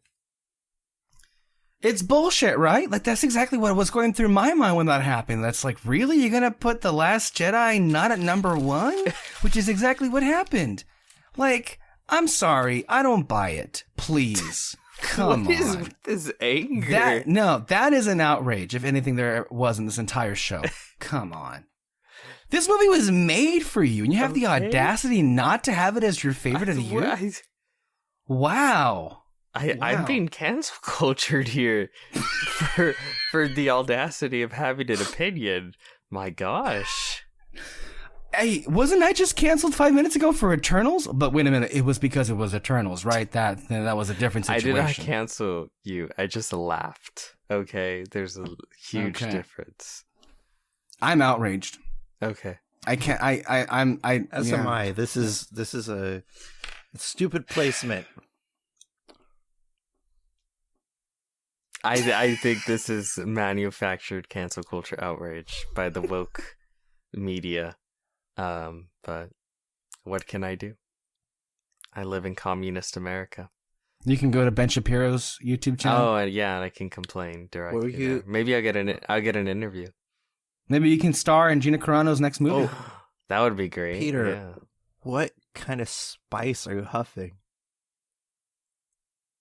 Yeah, literally. Delicious spice. Because despite being number 2, it's basically neck and neck with the number 1. In some ways, it even overtakes number 1. Then why isn't it number 1? I'll explain when I get there, okay? That being said, Dune... Surprises this late into the game, man. I did not expect this to be such a controversy, but okay. Controversy? This is anti-controversy. What the fuck? This should have been number one. In many ways, it is. But yet it's not. And yet it's not. But yet it's not, yes. How mysterious the world works. That being said, obviously, as can see by the outrage, this movie was made for me. It is a wonderful, amazing film with which I love. Okay? What are you laughing at, Kyle? I don't know. Because he said this movie was made for me, and I'm like, and it's not. It's number one. In many ways, it is, except this one.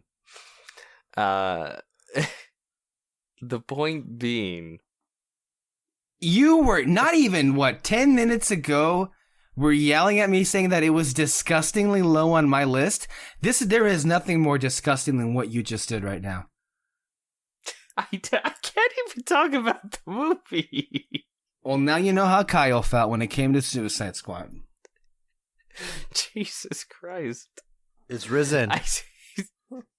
He is. Praise be the Lord. Speaking of messiahs, let's talk about Dune. The Bene Gesserit.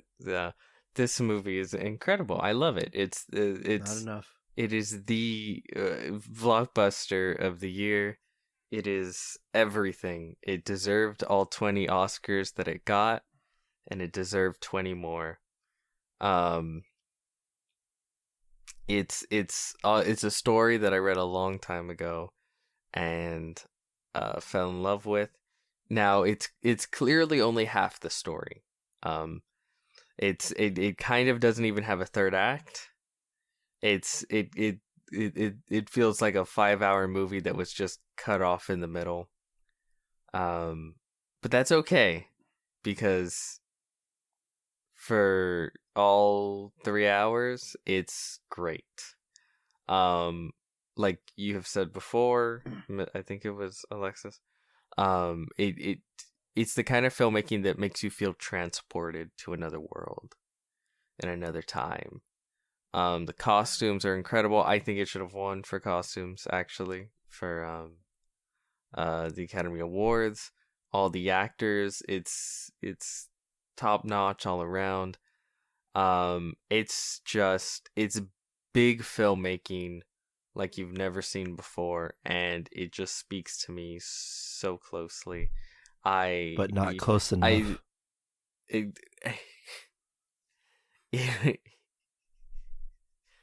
Okay, you know what? Okay, go ahead. Do your number It is two. really a treat to see you flustered, Peter. Finally. I just don't understand what the issue is. I don't understand. You know what the issue is. I don't know. You just don't want to address it. I don't get the issue. I don't. This should have been your number one, damn it. Like, this was Taylor. In many ways. Just shut the fuck up. Fucking bullshit. It's fucking bullshit. No, you fucking hack. Okay, you're number two then. It's Dune.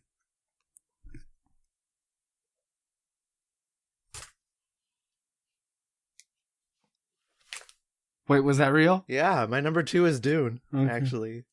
Okay. For reference again, because we're not a video show, we're an audio show. Peter just walked off.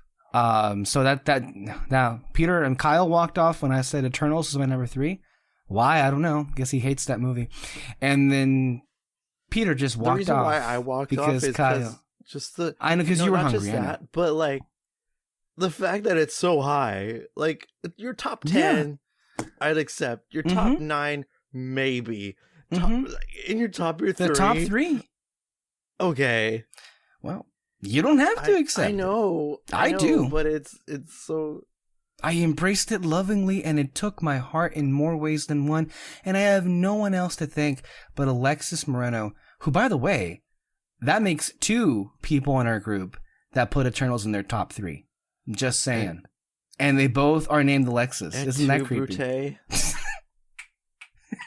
No, but So I ain't alone in this, and I think Alexis was right with about this film. But anyway, I could sorry, watch like 5 more fucking hours of Dune. To be honest, like I was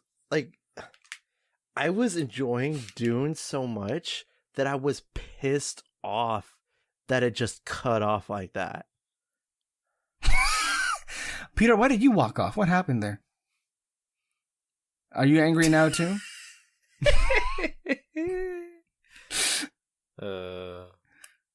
This was bound to happen. You wouldn't get it.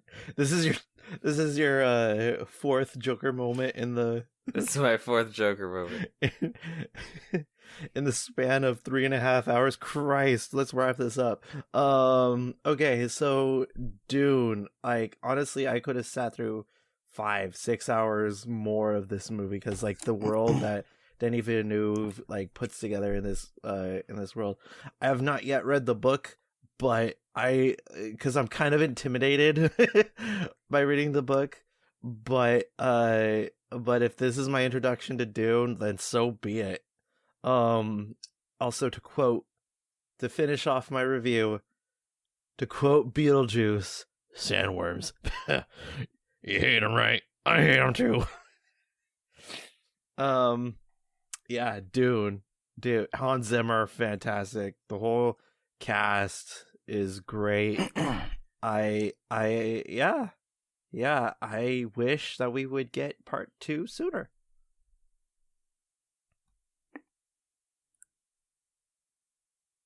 And also, finally, Peter, you and I mean, by stupid default, you and I finally align in our list. So it did happen again on this damn show. Damn. We got 2 people who got Dune at number 2. Have. Wow. Okay. David's number 2 was Nightmare Alley. Wow. He really liked the Nightmare Alley. Impressive. Mm-hmm. He actually saw the black and white version in theaters. He's lucky. Yeah, because it wasn't made available to us. Fucking Texans. Yeah, can you believe that? Get all the good shit. So, are we finally at number 1? Okay. Well, I sure hope I don't anger anybody with this. I don't know if there's anything left to be angry at, but here we are. My number 1 favorite movie is something of a surprise, and actually it's one that hasn't moved a single bit from, I'd say, the first time I saw it. Like, it's actually consistently been my favorite movie of the year since it first came out, and it's been a long time now since it first came out. And it's one that's it really captured the innocence that all of us had when we were children. And it is a film that I was just so happy to see so many people, particularly children, respond to, because of its just beautiful message, and that is friendship. And it is a movie basically about children being kids and being fascinated with everything. And also the most important thing that mattered to them at that moment was to just have fun and spend time with their newfound best friends. And there are so many moments in the movie that throughout, I really, really just, the lead character played by Jacob Tremblay, who is, as you know, Peter says so many times, one of the up-and-coming, or maybe the go-to child actor at this point. What hasn't he been in these last couple of years? But no, I really resonated so much with the lead character, Luca. A lot of who he Luca? is. Did I not say that? You did not say. You didn't do the review. You just started going into it. Who needs all the pomp and circumstance? Come on, let's just get into it. We're already at 3.5 hours. Are we there? Yes. You there? You Okay. froze So on we the got a most little. Alexis Soto face. Yeah, it was very funny. Anyway, I just wanted yes, to you- say that me and Kyle got it right. Yeah. Yeah, because it should be pretty obvious. I would hope that you know me. I'm actually surprised you couldn't have guessed Eternals. Like I've been talking about that movie for months. I and it know, just but seemed for like, number 3, well, I mean, were you not paying attention these last 3 hours? I mean, didn't you have like a bingo card about like which ones, were being read off and which ones were not? I mean, I was teasing it the entire time, but it seemingly did not. I guess I get missed your attention. the cues. Clearly, you did, and I guess I missed the cues that Dune was a film you liked. Anyway, What is this? Revisionist history. No, man, like no, Luca is me, and every part of him as a kid just reminds me of who I was and how much I really valued whatever friendship I had at that point, and how much I'd throw myself into just like being so enthusiastic about learning everything and anything there is to be. And the message about this movie, just embracing your friends and standing by them. Of course, with the whole allegory of like, hiding away a part of themselves, is so universal, clearly. And it's just so resonant, and touching and moving. And I was watching this film recently last week in my class, with a group of second graders, and then just watching them respond to You're the in film and second like grade? just quoting lines. That was the class I was subbing. I'm just being Kyle. Oh, you think that I was in I'm 2nd grade? No, I wasn't. Yeah, because you're saying in my I'm sorry, yeah, no. class, I was with second graders. In the class that I was in charge Yeah. of, that's I'm the just being a second smart graders. He's a yes. big boy. He's in charge of the class. Oh my god, fuck off, man. No, this film just is so magical. It really is. And I was having a hard time, I was telling Peter, keeping it together toward the end of the film. Like one moment after the other, I was just like so overcome with emotion. And I just had to keep it still before like the waterworks came out, because it's just so touching and moving. And it's so simple as well. And I have to think like this is kind of like, I don't know. I feel like what keeps going through my mind, this is like the new Pinocchio in a way. Pinocchio, the animated movie, was such a big film, I mean, culturally speaking, for that generation and for the lessons that it had for kids. Of course, Pinocchio was a bit more, harsh, shall we say. Pretty overt of like the punishment that would happen to you if you weren't like obedient. And that's a different situation. But here, it's a much more, shall we say, positive message. Just for kids being just themselves. let fish people be fish people. Yeah. And to just, be loving and to be accepting. And that's really what it all is. And it's just a simple, beautiful movie. And if I actually not remembering it correctly, like there is a Pinocchio reference in the movie itself. The unabashed need, the basic human need for a moped, I think. A Vespa. Of course, the animation's beautiful. I love that Pixar is getting a little bit more stylized with their animation, and then also, God, I mean, it also takes place by the water, which, if you've known me, like a lot of the films that I love take place at or by the water, so that's just inherently there. Yeah, this is to me, it's kind of like, even more so than Pixar, it kind of just makes me feel like this is like the definitive Disney film, or at least my idea of what a Disney movie should be. Like in every sense of the word. So, that is my favorite film of 2021. Evidently shocking nobody. But then again, I mean, it should have been as obvious as somebody else having Dune as their favorite, and then it ended up not being the case. So, so Peter, shut us up. What is your favorite film of the year? See, I don't know if I want to do this now. Oh, I'm sorry. You don't get to opt out. We're already, 3.5 hours into this. By the way, we just broke the record. This is now officially the longest top 10 show we've done at 3 minutes and 36 minutes. So 3 hours. And thanks a lot, Alexis. You're welcome. Hey, it's been a great show. And we're still not done.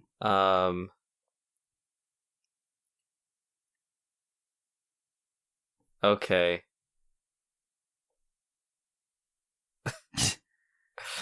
You know what? I'm just gonna say it.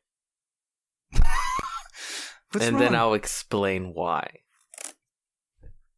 The one I have as number 1 is Encanto. Those faces.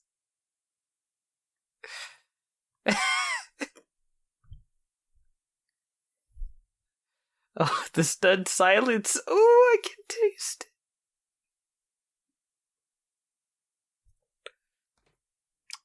it. Alexis Moreno, I shouted you out earlier. In a good way, and now in a, well, no, I love Encanto. What am I complaining about? It's just like, really? Your favorite of the year? Well, let me tell you why. And that's why I said in some ways. And when I was thinking of there you go. When I was thinking of my number 1, the thing with Encanto is, well, I love the film, of course, but I guess for me was no other film this year has consistently, because I've seen it 2, 3, 4 times at now, moved me during a certain scene, like this film. No other film has been able to move me emotionally during specific period within the film. And it is consistent. I have seen the film many times, and it is still able to emotionally affect me in, a big way. So because of that, I felt like, if it's doing what no other film this year is able to do for me, well then, I almost would have to put it at the top spot. That's my thought process.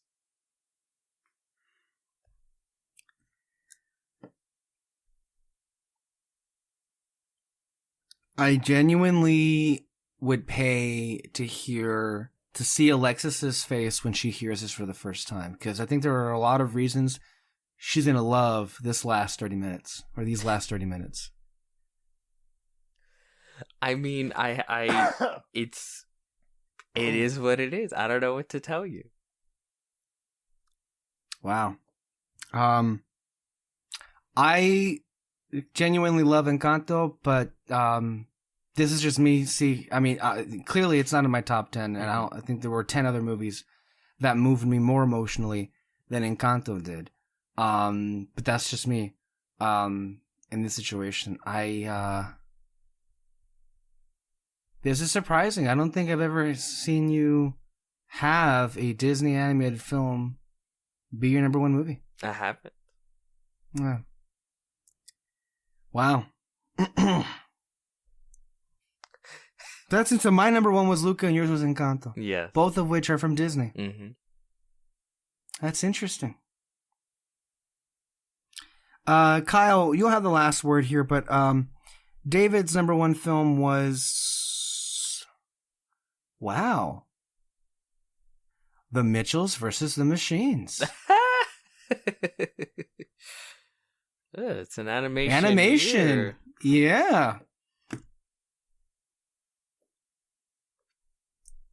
Honestly, like I'm questioning. Is the Matrix broken right now? Did I step forth into another reality? Am I actually? No, seriously, he's not overselling it. These last 30 minutes genuinely have been some of the most shocking moments in all of the years we've done top 10 shows. I never would have imagined this outcome. And it's not just you. Technically, I mean, to be fair, it's me as well. Who would have thought? Top 3. Am I real? Is this real? Are you guys real? Is this thing happening? What the fuck, Peter? I never would have guessed Macbeth would have been in your top 5. To be fair, I mean, like, everybody's had shocking choices. For somebody who you guys David had Nightmare Alley as number 2. It's like, hey, we're all full of surprises. It's so funny. Like, Yes. you guys claim I'm like Disney's number 1 dick sucker, but like I see no Disney film whatsoever in my top 5.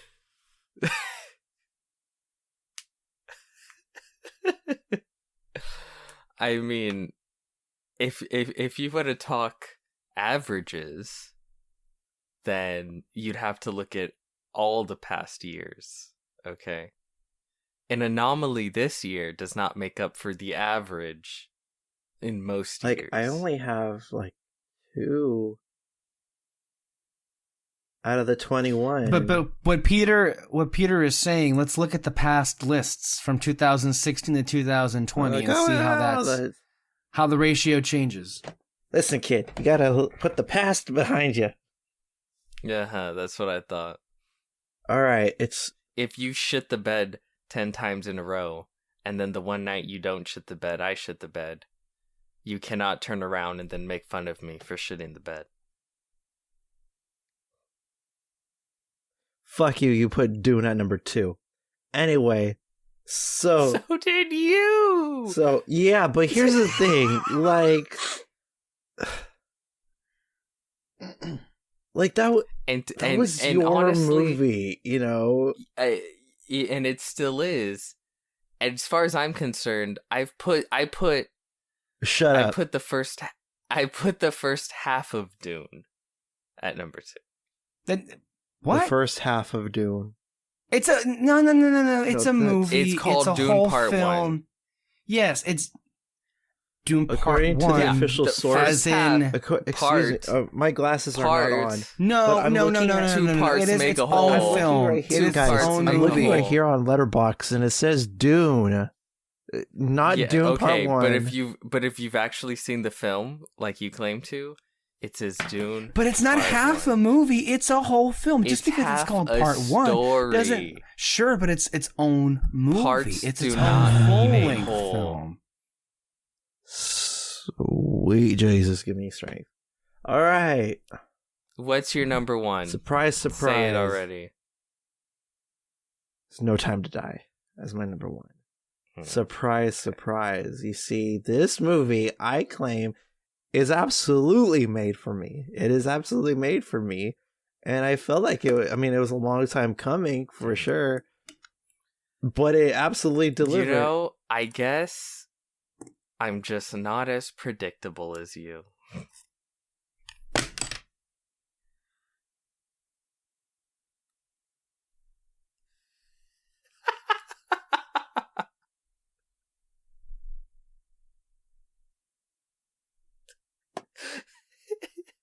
You've heard me rant about this movie. I'm done. Bye. Wait. Come on. We've got time left. Go ahead, talk about No Time to Die. Obviously, we all know you're the biggest James Bond fan. It's not that hard to guess. There's nothing inherently wrong with that. But let's be fair here. At this point, it's kind of a circular firing squad at this point for any little bit of thing. So, Kyle, you might as well just go ahead and say your piece. No Time to Die, of course. It's in my top 10. It's a great fucking movie. Daniel no time Craig, to die. amazing. Like No Time to Speak. What do you mean? You've got exactly 10 minutes. Because if I... And I'm done. Again. No, it's come on, just go. Finish off with this is your favorite movie of the year. Go ahead and talk about why you love it so much. Absolutely perfect. Like, I couldn't have written a better ending for Daniel Craig's run as 007. It's absolutely perfect. You waited for this movie so many years. You waited so long for it. You thought you were never going to get it. I was losing hope, even down to the wire, even to like the day before. I was like, it would kind of be like cruel but funny if like they announced, oh, it's getting pushed back till next year. What, you waited 6 years, right, for the film? Yeah, so 2015 is when I saw Spectre. 15, 16, 17, 18, 19, 20, 21. Yeah, 6 years. That's 6 years? insane. And by the way, it again, a lot of these films had troublesome production, but No Time to Die, perhaps unique among them, had several issues that could have easily sunk the entire movie. Right. It's amazing how good it ended up being. How well made it is. And Cary Fukunaga did a really good job at making this movie. And not only that, but like paying homages to the other Bonds in such like a glorious, like profound way. Like it's almost like a touching way. Like the big thesis of the whole piece is ripped off from On Her Majesty's Secret Service. We have all the time in the world, you know, and I feel like that really just sums up.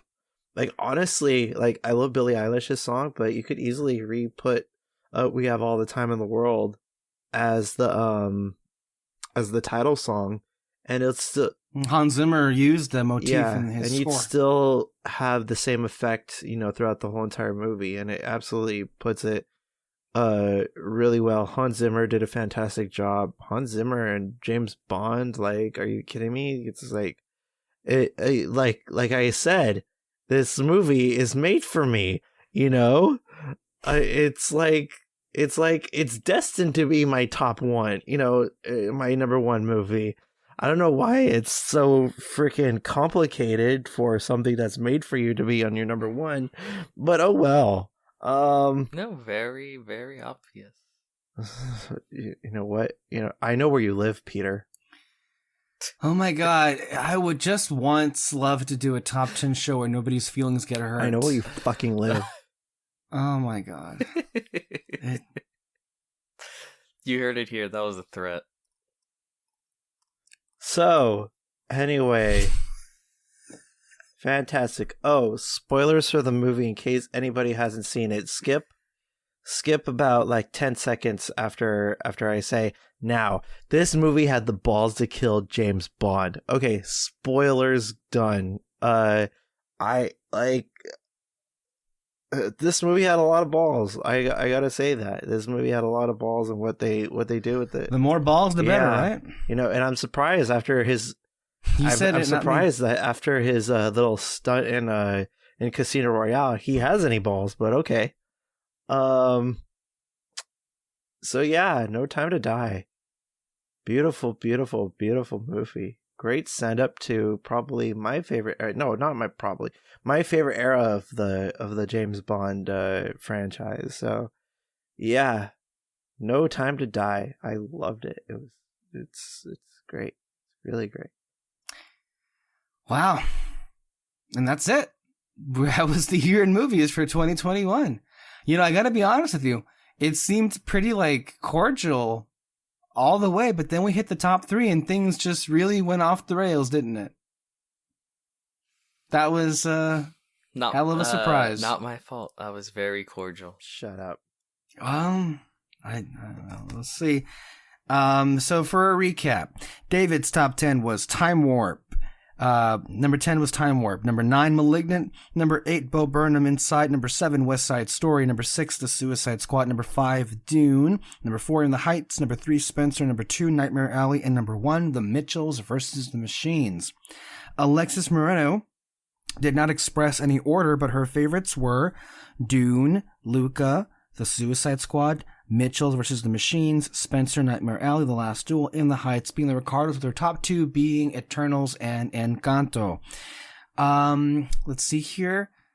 Number 10, Peter had, well, actually, I had Barb and Star Go to Vista Del Mar. Number 9, Malignant. Number 8, No Time to Die. Number 7, Drive My Car. Number 6, Nightmare Alley. And number 5, The Suicide Squad. Number 4, Dune. Number 3, Eternals. Number 2, West Side Story. Number 1 is Luca.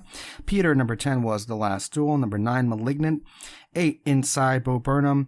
7, Drive My Car. 6, Pig. 5, The Suicide Squad. 4, The Green Knight. 3, The Hand of God. 2, Dune. And 1, Encanto. In Kyle's top 10, number 10 was Inside. 9, The Last Duel. 8, Luca. 7, The Suicide Squad. 6, Coda. 5, West Side Story. 4, The Tragedy of Macbeth. 3, The Harder They Fall. 2, Dune. And number 1, No Time to Die. Those were our favorite movies of the year 2021. Guys, are we doing okay? How do we feel these lists turned out?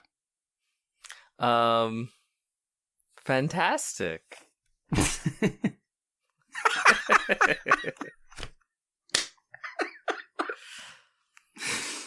Okay. That's how I'm doing. All right, yeah. Can you tell the people who can't see what you just showed us, what you shared? It's an image of Lisa Simpson with torn up pieces of paper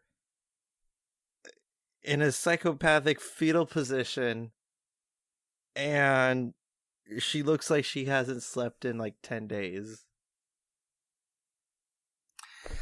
Well, guys, we did it. We did another year, another top 10 list. Before we go, how does this year, as far as like, how does this year's top 10 stack up in all of the other years that we've done this show? Is this like among your favorite lists or least favorite, or where does it like line up for you guys? 2019, I think, is the best year.